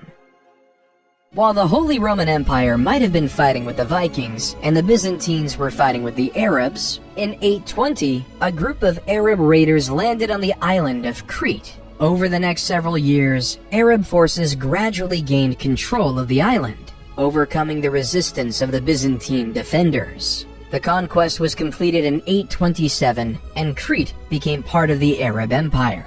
The conquest of Sicily and Sardinia followed a similar pattern. In 827, a large Arab fleet landed on Sicily, and Arab forces quickly gained control of much of the island. They then moved on to Sardinia, which fell to the Arab invaders in 828. In the Holy Roman Empire, once Louis the Pious died in 840 AD, so did the Charlemagne Empire. The infighting between family members grew, leading to the Holy Roman Empire being divided between 3 family members in the famous Treaty of Verdun. In the west, the formation of the West Frankish Kingdom was given to Charlemagne's grandson, Charles the Bald, in modern-day France. In the East Frankish Kingdom was given to another grandson, Louis the German, which was obviously settled in modern-day Germany, while the Middle Kingdom was given to Charlemagne's eldest son, Lothair. However, being squeezed in between the West and East Frankish kingdoms gave the Middle Kingdom a short lifespan, and was practically irrelevant. The Vikings weren't just a problem for mainland Europe, they were pillaging everything in mainland England. So in 871, the new king of Wessex, Alfred the Great, rose to power with one thing in mind: keeping everyone safe. Alfred built a network of fortifications known as burhs, designed to protect his people from Viking attacks. He also developed new military tactics and strategies and fostered alliances with other Anglo-Saxon kingdoms. Unlike in Great Britain, though, the Vikings were actually invited to Russia. According to Russian legend, the tribes in Russia were tired of dealing with political strife, so they invited the Varangians, a sect of Vikings, to establish order and a government over there. Hence, Rurik came with his 2 brothers to the city of Novgorod, and using the Vikings' famous force, they were able to establish order in the city, declaring Rurik as their new king, creating the Kievan Rus dynasty. Under the military leadership of Oleg, one of the Rurik kingsmen, the Kievan Rus started establishing Smolensk and Kiev in modern-day Ukraine, creating the forefront of Russia today. While back in England, expanding upon his grandfather Alfred the Great's alliance network, Athelstan was declared King of Essex. Athelstan was able to get all the Anglo-Saxon kingdoms to work together to fend off the Vikings of the British Isles. He was declared to be the first king of England due to his ability to navigate alliances and keep everyone safe, beginning one of the longest monarchies in human history. While the East Frankish Kingdom was facing a similar problem, the pagan Magyars were attacking everyone across the kingdom, leaving the kingdom to live in fear. However, King Otto of the East Frankish Empire was able to defeat the pesky Magyars at the Battle of Lechfeld in 955. Then, in 961, he could fully conquer all of the kingdoms of Italy, restoring Christendom to all the former pagans. So in 962, Otto I was coronated to Pope John XII in Rome to be the new Holy Roman Emperor. In France, though, the West Frankish Kingdom was struggling, because in 987, King Louis V, a direct descendant of Charlemagne, died at age 20 without leaving an heir to take over their dynasty, leaving the French monarchy in peril. So, the French aristocracy had an election between Hugh Capet, a noble with extensive lands in the region of Isle-de-France, and Charles, Duke of Lower Lorraine. With the support of Adalbero, the Archbishop of Reims, Hugh Capet became the first king of France, starting the Capetian dynasty. However, at this time, the typical person in Europe was always living in fear. Every civilization was on the verge of conquering. They've all become land-hungry and were willing to fight for it. So across Europe at this time, every civilization started to entrench their society in the ideas of feudalism, leading to another social pyramid. At the bottom lay the serfs. Their job was to farm the land and ensure everyone was fed. Then came the knight, who provided protection for the people. Then came the nobles, who ruled over a specific territory, owning the land. Then came the kings, as previously mentioned, who gave lands to the nobles. But all the way at the top was the Pope, because the Pope could speak directly to God, and had God-given ownership of all the lands. In the early 11th century, Leif Erikson was sent on a voyage to discover lands west of Greenland. If you look at a map, west of Greenland is the Americas. So Leif and his crew ventured to this new mystical land called Vinland, in modern-day Newfoundland, Canada. Leif and his crew spent the winter in Vinland, establishing a small settlement and trading with the local indigenous people. They also explored the surrounding area, which they found rich in natural resources, including timber, fish, and game. Leif and his crew returned to Greenland in the spring, where they were greeted as heroes for discovering new lands. Little did Leif know that he discovered a new continent for his European people. Though significantly less is known about the Americas, some historians believe that at the time, a similar type of expansion happened in the American continent, like in Europe. Sadly, we just don't have the historical records from this unique period. We also know that there were various tribes across the north, including the Cherokee, the Navajo, and the Inuits. The Inuits are most likely to have interacted with Leif's fleet. While back in Europe, in the holy city of Jerusalem laid the very famous church, the Church of the Holy Sepulchre. According to Christian belief, this church was built on the day Jesus was crucified and resurrected.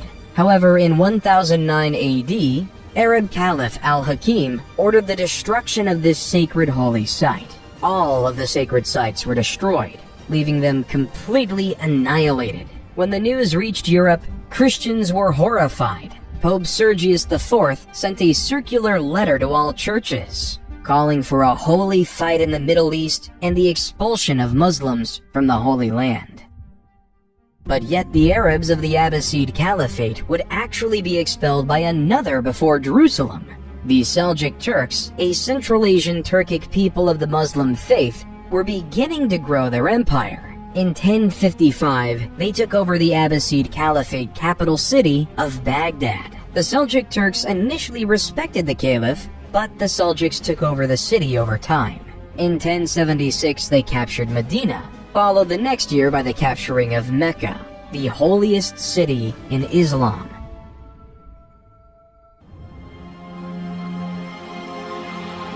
Due to this, the Muslim world wasn't ready for Pope Urban II at the Council of Clermont in 1095 to call upon all Christians to take up arms and liberate the Holy Land from Muslim rule. The Pope promised spiritual rewards and forgiveness of sins to those who joined the crusade, and many knights, nobles, and peasants were inspired to take up the cause. Many European nobles, such as Godfrey of Bouillon, Toulouse, Bohemond of Taranto, and Robert of Flanders, brought their armies from Europe on their journey to Jerusalem.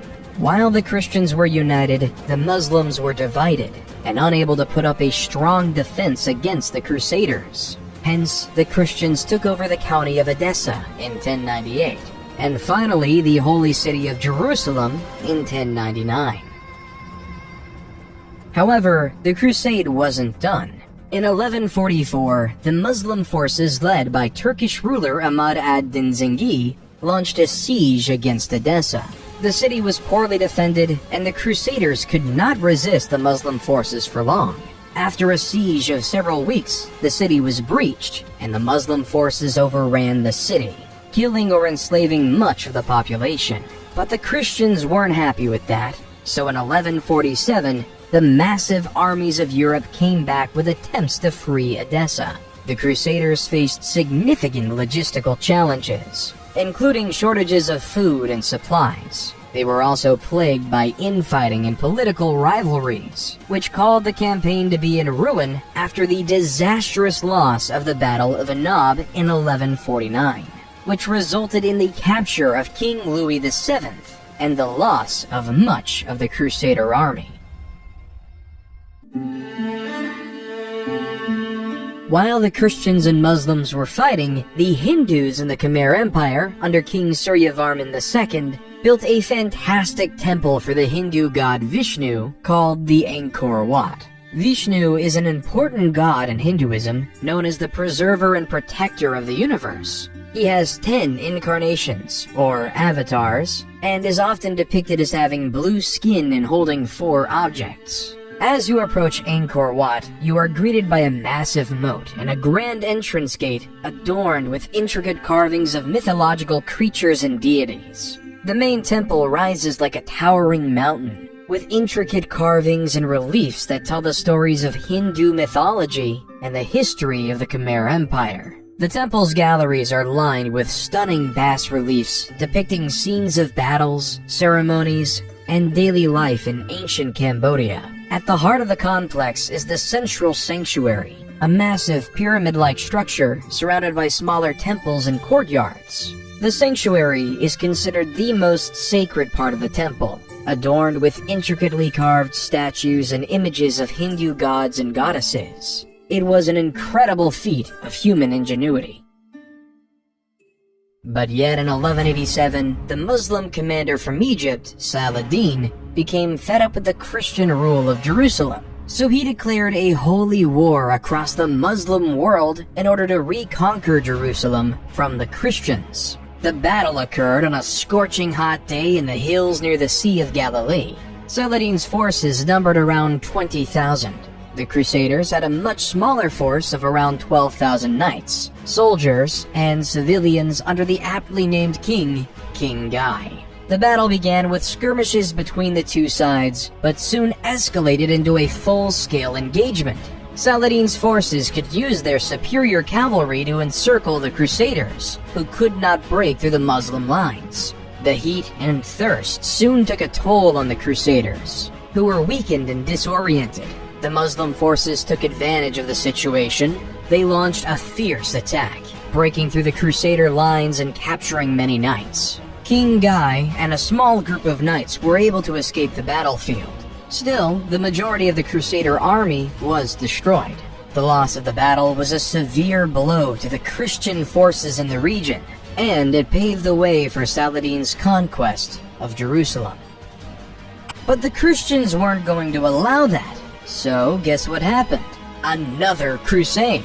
This time, the 3 most powerful monarchs at the time, Emperor Frederick I of the Holy Roman Empire, King Richard I of England, and King Philip II of France, sent their best armies to reconquer the holy city of Jerusalem. However, all the force in the world couldn't retake Jerusalem from the grips of Saladin, leaving the Third Crusade to be a failure.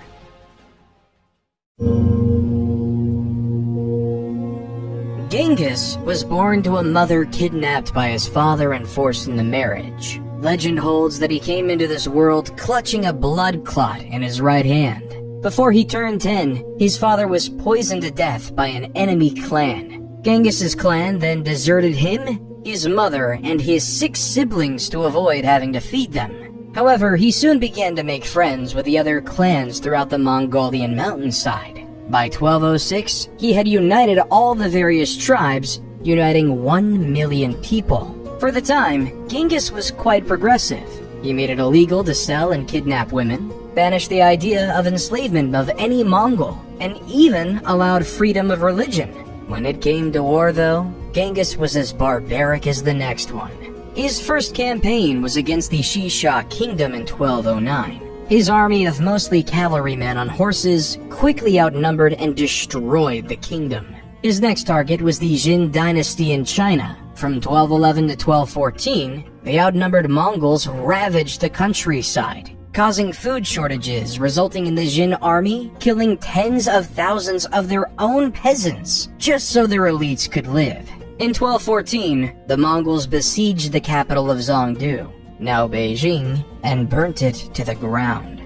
In the early 13th century, King John was facing increasing pressure from his barons, who were demanding greater rights and protections under the law. In response to their demands, John agreed to meet with the barons and negotiate a settlement. The result of these negotiations was the Magna Carta, a document that set out a series of rights and freedoms that the king could not violate. Among these rights were the right to a fair trial, the right to due process of law, and the right to be protected from arbitrary arrest and imprisonment. The Magna Carta also established the principle of habeas corpus, which required the government to produce a prisoner in court and provide a lawful reason for their detention.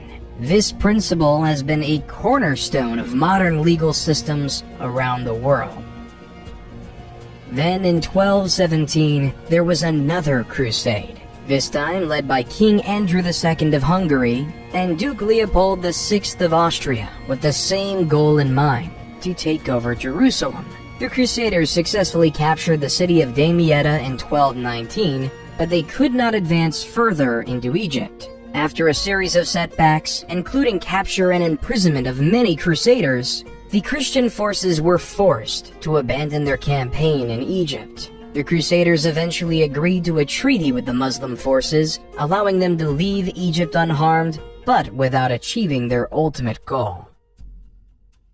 Genghis Khan wasn't done though. In 1219, went to war against the Khwarezm Empire in present-day Turkmenistan, Uzbekistan, Afghanistan, and Iran. During his raids, the Mongol hordes swept through one city after another, taking over the likes of Bukhara, Samarkand, and Urgench. Skilled workers such as carpenters and jewelers were usually saved, while aristocrats and resisting soldiers were killed. Unskilled workers, meanwhile, were often used as human shields during the next assault. No one knows with any certainty how many people died during Genghis Khan's wars, in part because the Mongols propagated their vicious image as a way of spreading terror. At Genghis Khan's death, he controlled a massive territory from the Sea of Japan to the Caspian Sea. However, even more impressively, around 8% of the men in South Asia descend from Genghis Khan today. In 1228, Emperor Frederick II of the Holy Roman Empire tried to conquer the Holy Land, but failed, ending the Sixth Crusade. Of course, the Holy Roman Empire couldn't be the only one crusading. King Louis IX of France in 1248 decided to start the Seventh Crusade to retake Jerusalem, but he was taken prisoner by the Muslims and forced to pay a hefty ransom as he retreated. However, that didn't deter King Louis IX, because in 1270 he was at it again, trying to free Jerusalem from the grips of Muslim rule. But this time, he died of dysentery.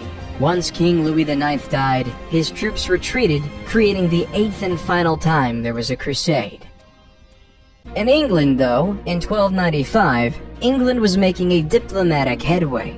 In a letter summoning Parliament, King Edward I wrote, "Since the most righteous law of the emperors ordains that what touches all should be approved by all, so it appears that common dangers should be met by remedies agreed upon in common. As King Edward, I would then request 1/10 of the incomes of nobles and 1/11 of the income of knights, creating one of the first parliaments we would see in the New Age." While down in Africa, a leader of extravagant wealth, Mansa Musa, was gaining power. On his famous Hajj, a religious Muslim pilgrimage to Mecca that every Muslim should make at least once in his life, Mansa Musa, with his caravan of camels and an army of scholars, gave vast amounts of gold to any poor person he saw, hence crashing all of the economies in northern Africa due to the inflation of gold. When Mansa Musa returned to Mali, he made it his life purpose to make Timbuktu the Muslim capital of knowledge. So Mansa Musa invested heavily in building the University of Sankore. Various Islamic faith scholars quickly made their way to Sankore to study Islamic theology, law, and literature with over 1 million manuscripts. Mansa Musa was also a very religious man with a policy that he commissioned a new mosque every Friday. However, sadly though, only the Djinguereber Mosque in Timbuktu stood the test of time.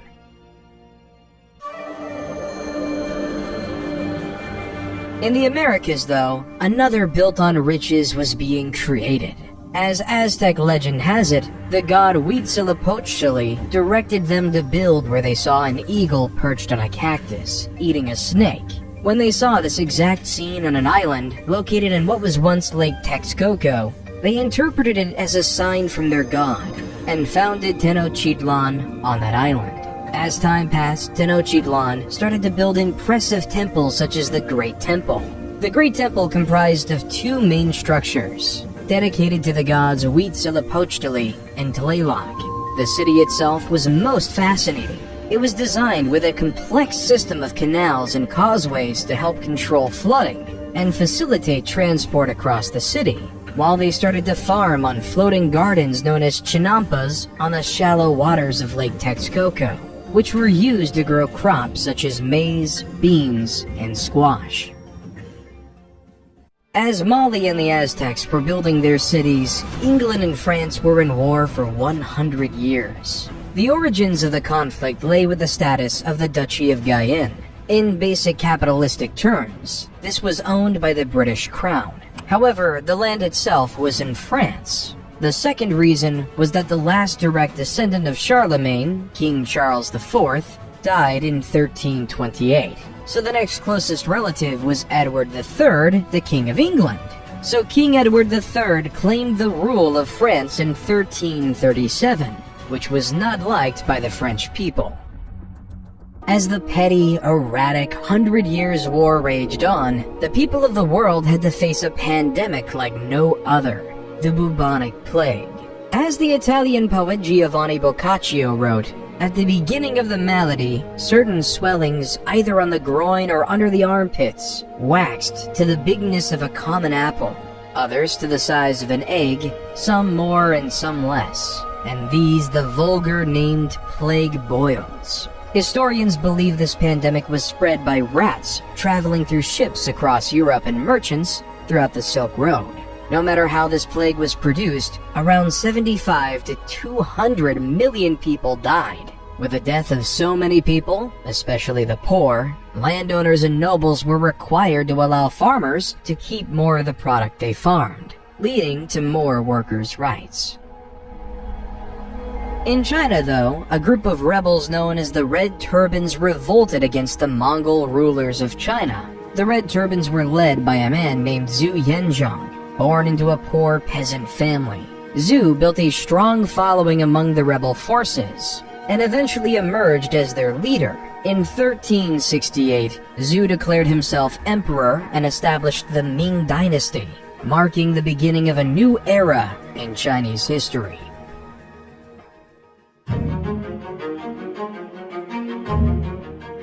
In 1428, at the age of 16, Joan left her home in the village of Domremy and traveled to the court of Charles VII, where she asked for permission to lead the French army against the English. At first, her request was met with skepticism and disbelief.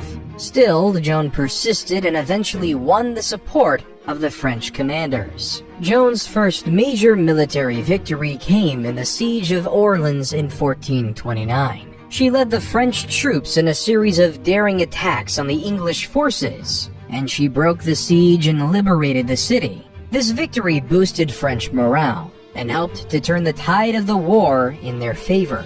Over the next several months, Joan led the French army to victories against the English, including the Battle of Patay in June 1429. However, her success also made her enemies in the English and French court. In 1430, she was captured by the English and put on trial for heresy and witchcraft. Joan was subjected to a grueling trial. She was accused of various crimes, including dressing in men's clothing, practicing sorcery, and hearing voices. Despite the odds against her, Joan remained steadfast in her faith and her belief that she was carrying out God's will. In the end, Joan was found guilty and sentenced to death by burning at stake.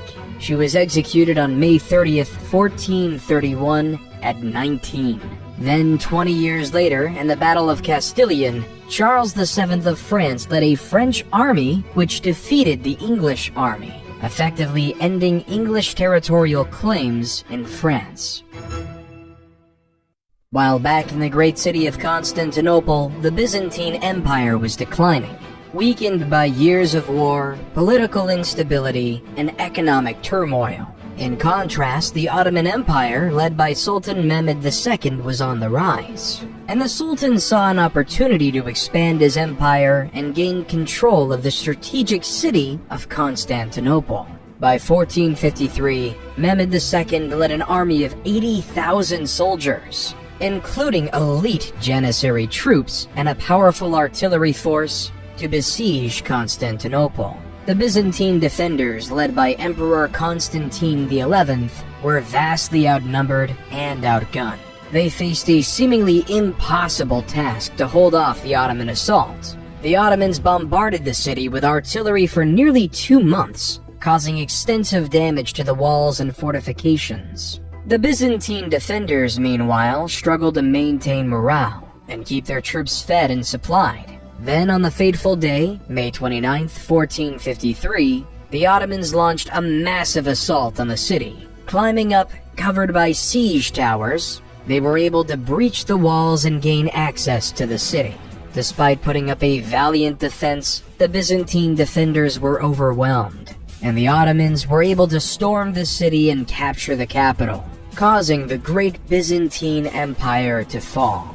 In 1453, all paths no longer led to Rome, and all traces back to the Empire of Caesar were erased. It was replaced by the beginning of utter Ottoman domination in the region, ushering in a new era of Turkish power and influence in the Mediterranean.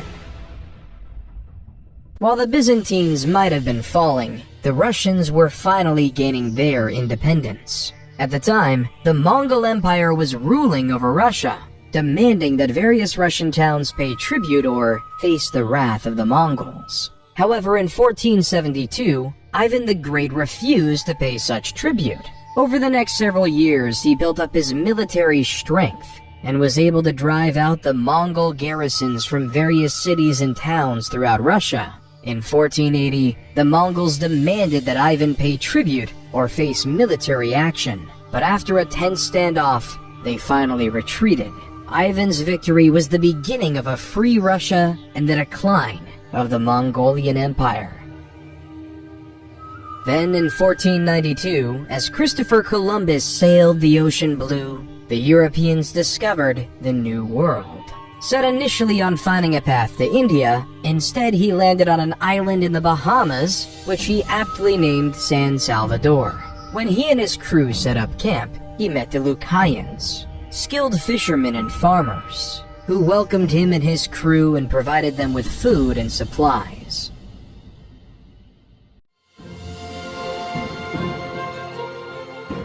While back in Europe, a golden age of culture was upon us. In 1503, Leonardo da Vinci painted the Mona Lisa. Da Vinci's biographer, Walter Isaacson, says, "The Mona Lisa, to me, is the greatest emotional painting ever done. The way the smile flickers makes it a work of art and science because Leonardo understood optics, the muscles of the lips, and how light strikes the eye. All of it goes into making the Mona Lisa's smile so mysterious and elusive." In 1504, Michelangelo sculpted David. Michelangelo would say, "In every block of marble, I see a statue as plain as though it stood before me, shaped and perfect in attitude and action. I have only to hew away the rough walls that imprison the lovely apparition to reveal it to the other eyes as mine see it." While in 1506, Michelangelo was painting the magnificent painting of the Sistine Chapel. While in the political world, Niccolo Machiavelli is one of, if not the most influential, pieces of literature we have today. The Prince is a political manifesto that comments on the past civilizations we've heard about in this video. Machiavelli writes, "It is much safer to be feared than loved, because love is preserved by the link of obligation, which, owing to the baseness of men, is broken at every opportunity for their advantage. But fear preserves you by a dread of punishment which never fails." Think about the ordinary farmer. Think about the man who spends generations of their life farming, giving heavy taxes to a noble lord for doing nothing except protecting them. Why won't the farmers rebel? It's because they're afraid of what would happen without their leaders. Without the elites, the Huns or the Mongols can come to your farm and destroy you on their own. So you live in fear as to what might happen to you, leaving you to give your wheat to said leader.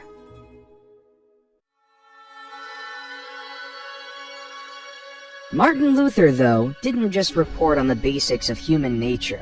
Martin wanted to make a difference and was sick of the Catholic Church. At the time, the Catholic Church was selling indulgences, which were certificates that people could purchase to reduce the amount of time they would spend in purgatory after they died. Luther believed this practice was corrupt and went against the Bible's teachings, which emphasized the importance of repentance and faith over material wealth. In protest, he wrote a series of 95 theses, or arguments, challenging the Church's authority and calling for reform.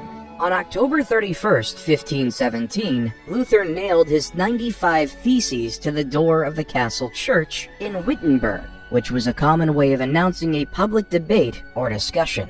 Luther's 95 theses sparked a debate within the church and among European scholars and theologians. Some people agreed with his criticisms of the church, while others saw him as a heretic and a threat to the established order.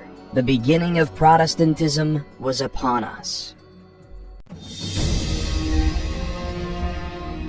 In 1519, though, the Spanish conquistadors, under the leadership of Hernan Cortés, arrived on the Aztec shores. They were greeted by the Aztecs, who gave gifts of gold and silver of incredible wealth to the Spanish, as they believed that the Spaniards were emissaries of the god Quetzalcoatl. However, Cortés soon revealed his true intentions: to conquer the Aztec Empire and claim its wealth for Spain.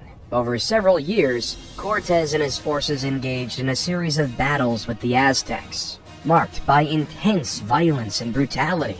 The Spanish were aided by their superior military technology, including guns and cannons, and by the support of indigenous allies, who were the enemies of the Aztecs. Despite being vastly outnumbered, Cortés and his men made significant gains against the Aztecs, eventually laying siege to their capital city of Tenochtitlan. After months of fighting, the city fell to the Spanish in 1521, and the Aztec Empire was effectively destroyed. Then, following the strategy of Cortés, Francisco Pizarro led an expedition that conquered the Incan Empire in present-day Peru. Though the violence was authoritarian, the biohazards were even more demanding.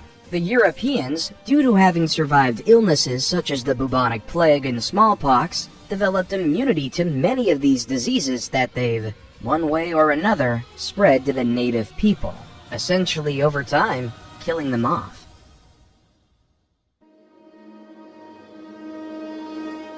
Under Suleiman the Magnificent's leadership, the Ottoman Empire became one of the most powerful and influential empires in world history. Suleiman was a brilliant strategist and military leader, and his reign was marked by significant conquests and political achievements. Like many other leaders, he set out to conquer the world. By the end of his reign, Suleiman the Magnificent presided over a vast empire that stretched from southeastern Europe to the deserts of Arabia, and from the shores of the Mediterranean to the plains of Persia. His conquests included the capture of Belgrade and Budapest in Europe, Jerusalem and Mecca in the Middle East, and Tabriz and Baghdad in Persia. The Ottomans also became the dominant naval power in the Mediterranean, with control over North African cities such as Algiers and Tunis, creating the dominant Ottoman civilization.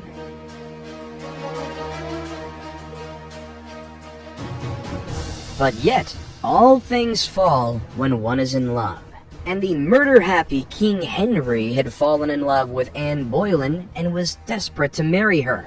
However, Catherine of Aragon was still alive, and the Catholic Church did not recognize divorce. Henry's solution was to break away from the Catholic Church and established the Church of England, with himself as the head. In 1534, Henry passed the Act of Supremacy, which declared that the king, not the Pope, was the supreme head of the Church of England. leaving the Catholic Church to be angry and excommunicate Henry VII, leaving a schism between the Church of England and the Catholic Church even today. Ivan the Terrible is now the ruler of Russia. In the early years of his reign, Ivan enjoyed significant success, launching military campaigns against neighboring kingdoms and expanding Russia's borders. He also oversaw the construction of magnificent public works, including St. Basil's Cathedral in Moscow. However, as Ivan grew older, he became increasingly paranoid and erratic. He launched a series of brutal purges and executions, targeting anyone he perceived as threatening his power. He also had a volatile temper, lashing out at advisors and nobles who dared to question his decisions. In 1560, Ivan suffered a devastating personal loss when his beloved wife Anastasia died.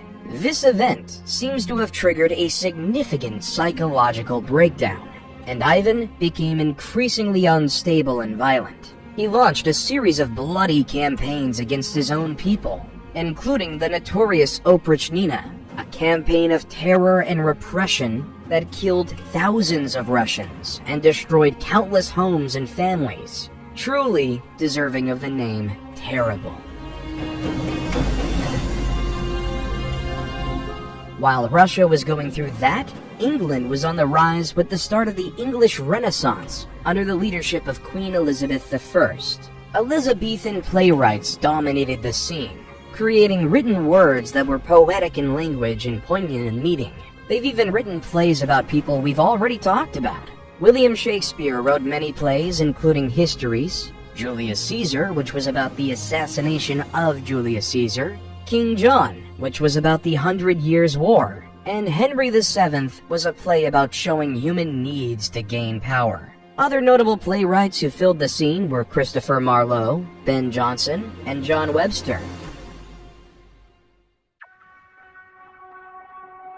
While on the other side of the world, the English colony of Jamestown was forming in Virginia, under the Virginia Trading Company. Slightly up north, Samuel de Champlain was establishing the French colony of Quebec in Canada.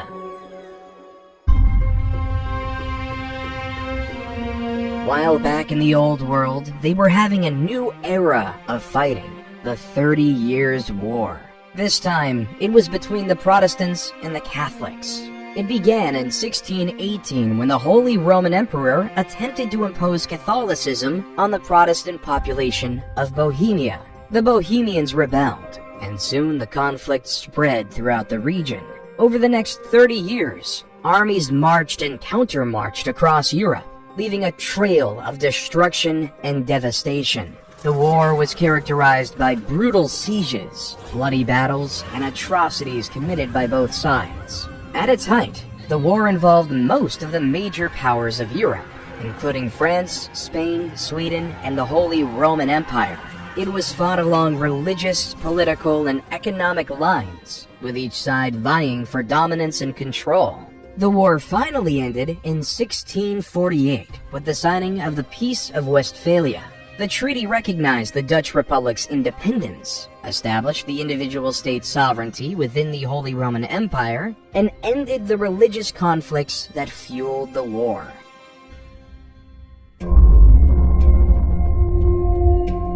While in China, the Ming court was plagued by corruption, factionalism, and economic decline. The emperor at the time, Chongzhen, faced mounting pressure from his advisors to strengthen the military and defend against the Manchu threat. However, his efforts were hindered by infighting among officials and a lack of resources. In 1644, the Manchu army, led by Prince Dorgon, launched a massive invasion of China. The Ming army, weakened by years of neglect and corruption, was no match for the highly disciplined and skilled Manchu forces. The Manchus quickly conquered Beijing and installed their puppet emperor, ending the Ming dynasty, continuing the cycle of dynasties in China.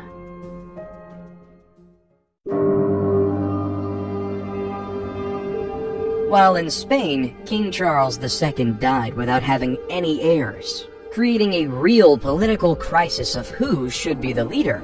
King Louis XIV of France supported his grandson, Philip, as the rightful heir to the Spanish throne, hoping to secure French influence over Spain and its territories. On the other hand, Emperor Leopold I of Austria supported the candidacy of Archduke Charles, a member of the Habsburg dynasty, who was seen as a potential ally against French expansionism.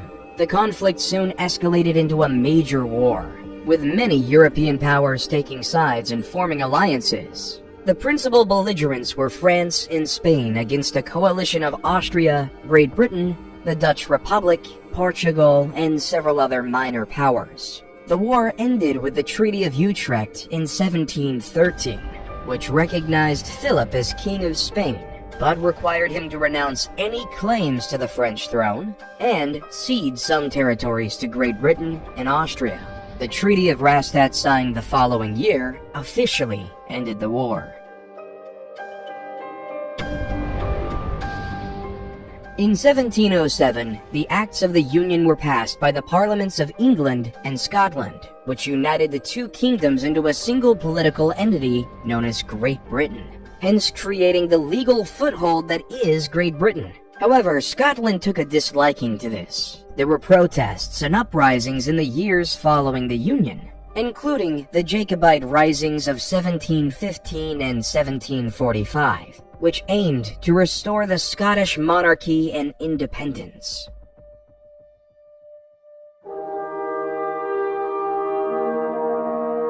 Then, on July 4th, 1776, a group of American patriots stood in a room in Philadelphia, signing a document that would say the words, "We hold these truths to be self-evident, that all men are created equal, that they are endowed by their Creator with certain unalienable rights, that among these are life, liberty, and the pursuit of happiness."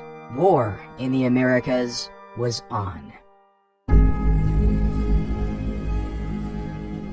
But back in Europe, the tone was quite different. Adam Smith published the famous book, The Wealth of Nations, the foundations of laissez-faire economics, which essentially says the market would balance itself out over time.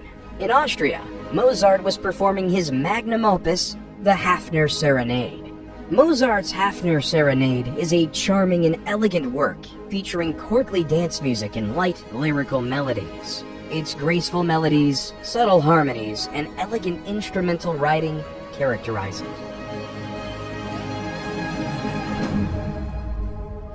As the war continued, King George III sent his armies of the masses over to America. Though the colonists had little military training, their knowledge of the terrain and guerrilla tactics made them nearly invisible. At the same time, the Red Army coats were easy to see for the Americans. In the summer of 1781, George Washington and French General Rochambeau marched their forces south to Virginia, where they laid siege to Cornwallis and his army at Yorktown. The British were trapped and could not escape by land or sea. The siege dragged on for weeks. The American and French forces bombarded the British with artillery. They dug trenches to inch their way closer to the British defensive. The French Navy defeated the British Navy in a crucial naval battle off the coast of Virginia, cutting off Cornwallis's only escape route by sea. On October 14, 1781, the American and French forces launched a massive assault on the British defenses. The British fought valiantly, but were vastly outnumbered and outgunned, and they soon began to falter. On October 19th, Cornwallis surrendered his army to Washington, effectively ending the war. The victory at Yorktown was a decisive moment in the war, and it marked the end of British rule in America and the beginning of a new experiment. With America finally being free from the totally tyrannical grips of Britain, they had one issue. How were they going to lead? Were they going to make General George Washington their monarch? Therefore, democracy was chosen. However, Plato made a good point many years ago, that the common man was incapable and not wise enough to pick a better leader to lead them to success. So the American-founded Constitutional Convention came up with this idea of the Electoral College. where the common man would vote for a particular person who would then have a say in who could be president. So instead of the president being directly voted on by the people, they would vote on elites, who would then vote for the president directly.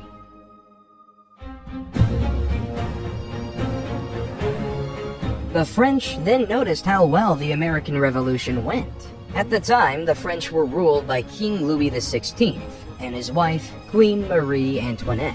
As Queen Marie Antoinette told the peasants, "Let them eat cake," the people of France got together.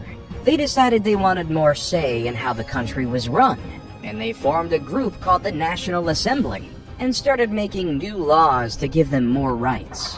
One of the most famous events of the French Revolution was the storming of the Bastille. This was a prison that represented the king's power, and the people wanted to show that they were not afraid of him. They broke into the prison and freed the prisoners, which started a revolution throughout France. Many influential people lost their heads during the revolution, including King Louis XVI and his wife, Queen Marie Antoinette. The people were tired of being ruled by a king and queen who didn't care about them, and they wanted to create a new system where everyone would have a say. And the people of France voted in Maximilien Robespierre. In 1789, Robespierre was elected as a delegate to the Estates General, which was convened to address France's financial crisis. He quickly emerged as a leading voice in the National Assembly, advocating for the ordinary people's rights and opposing the aristocracy's power. As the revolution continued, though, Robespierre became increasingly radical in his views, advocating for the execution of King Louis XVI and the establishment of a republic. He was elected to the powerful Committee of Public Safety in 1793, tasked with protecting the revolution and rooting out enemies of the state.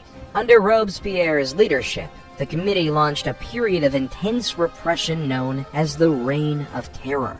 Thousands of people were arrested, tried, and executed for crimes against the revolution. Robespierre became known as a ruthless and uncompromising figure. However, Robespierre's power began to wane as the people grew tired of the violence and the instability of the revolution. In 1794, he was arrested and imprisoned, along with his closest allies. On July 28, 1794, Robespierre was taken to the guillotine and executed. The execution marked the end of the Reign of Terror and democracy for now in France. Instead, they moved to a directory.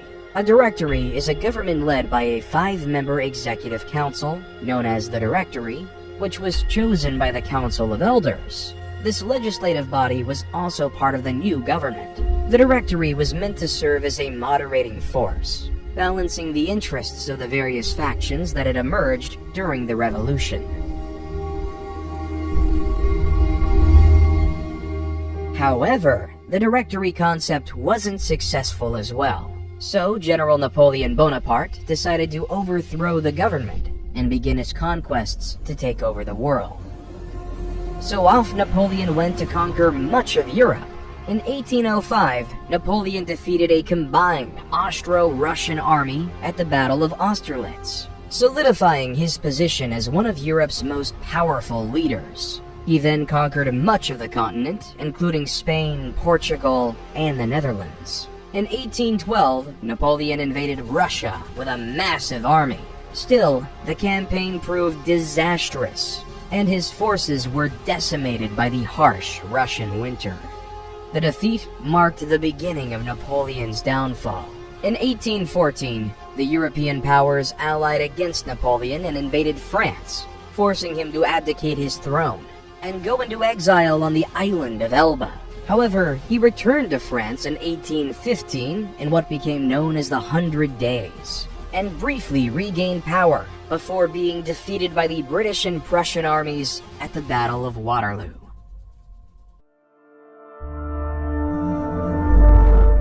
While back in the Americas, Simón Bolívar was on his military campaigns to free Latin American countries from the grasp of the Spanish colonial rule.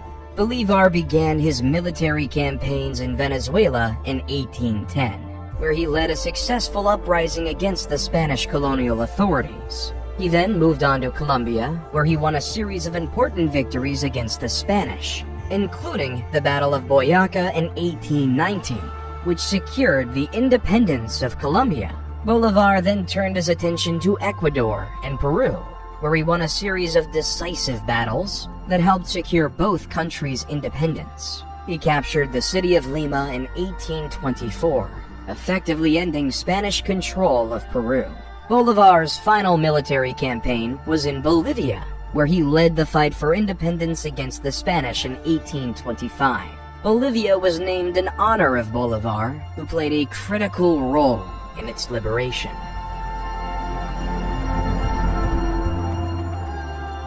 In 1848, two men had an idea that would spark debate worldwide. Karl Marx and Friedrich Engels wrote the book called the Communist Manifesto, which is a book about the idea of communism, where instead of a capitalistic system, where the nobles or bourgeois own everything and the workers and proletariats work for slave wages, instead, what if the proletariats owned the means of production and all worked together? As Marx and Engels would write, let the ruling classes tremble at a communistic revolution. The proletarians would have nothing to lose but their chains, and they have, and they'd to win. They would also write, the need for a constantly expanding market for its products chases the bourgeoisie over the whole surface of the globe. It must nestle everywhere, settle everywhere, establish connections everywhere.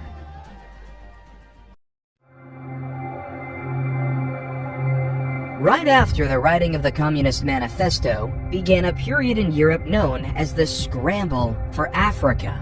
It all began in the 1870s when European countries began to explore the interior of Africa, looking for new territories to claim and resources to exploit. At first, the European powers were cautious, sending explorers and missionaries into Africa to establish trade networks and alliances with local leaders. However, as competition increased, the European powers became more aggressive in their tactics. They used military force to establish colonies and protectorates, and they engaged in diplomatic maneuvering and propaganda campaigns to gain the support of local populations. One of the most ruthless tactics the European powers used was dividing Africa into artificial borders and creating new ethnic and linguistic divisions. This created tensions and conflicts between different African groups, which the Europeans used to their advantage, creating a European stronghold over the continent of Africa to increase their profits. The scramble for Africa came to an end as a result of several factors, including changing international politics, economic realities, and rising African nationalism. One of the key factors that contributed to the end of the scramble for Africa was the changing balance of power in Europe. By the early 20th century, European powers were increasingly focused on competition with each other, particularly in Europe itself, and were less interested in acquiring new colonies in Africa. This was due in part to the growing tensions between European powers that would eventually lead to the outbreak of World War I in 1914. Because on June 28, 1914, a shot was heard around the world with the assassination of Archduke Franz Ferdinand. Franz Ferdinand was the heir to the throne of Austria-Hungary, and his assassination by a Serbian nationalist named Gavrilo Princip sparked a diplomatic crisis that quickly escalated into a global conflict. In the aftermath of the assassination, Austria-Hungary declared war on Serbia, triggering a complex web of alliances and treaties that drew other countries into the conflict. Germany, an ally of Austria-Hungary, declared war on Russia and France, while Great Britain, which had a treaty with Belgium, declared war on Germany. Within weeks, most of Europe was embroiled in a brutal and devastating conflict. In November 1918, after 4 years of brutal fighting, the Allied powers and the Central Powers agreed to an armistice, effectively bringing an end to the war and the demise of the Ottoman Empire. On November 11th, the armistice went into effect, and and the guns fell silent across Europe.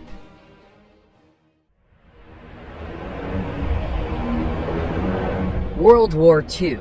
The peace was short-lived because a man named Adolf Hitler invaded Poland. Like Alexander the Great, Julius Caesar, Trajan, Attila the Hun, Genghis Khan, Napoleon Bonaparte, and Suleiman the Great, Adolf Hitler wanted to establish an empire for his nation and his people. Adolf had dreams of building an empire larger than anything that was ever created. He wanted to make the Roman Empire look like nothing. However, for the sake of the world, and especially those Hitler viewed as undesirable vermin, in April 1945, Soviet forces began a massive assault on Berlin.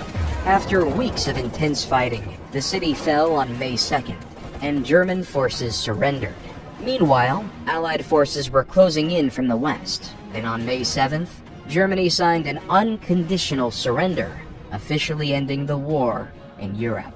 A few months later, after the bombings of Nagasaki and Hiroshima, Japan surrendered as well, leaving the war to be over.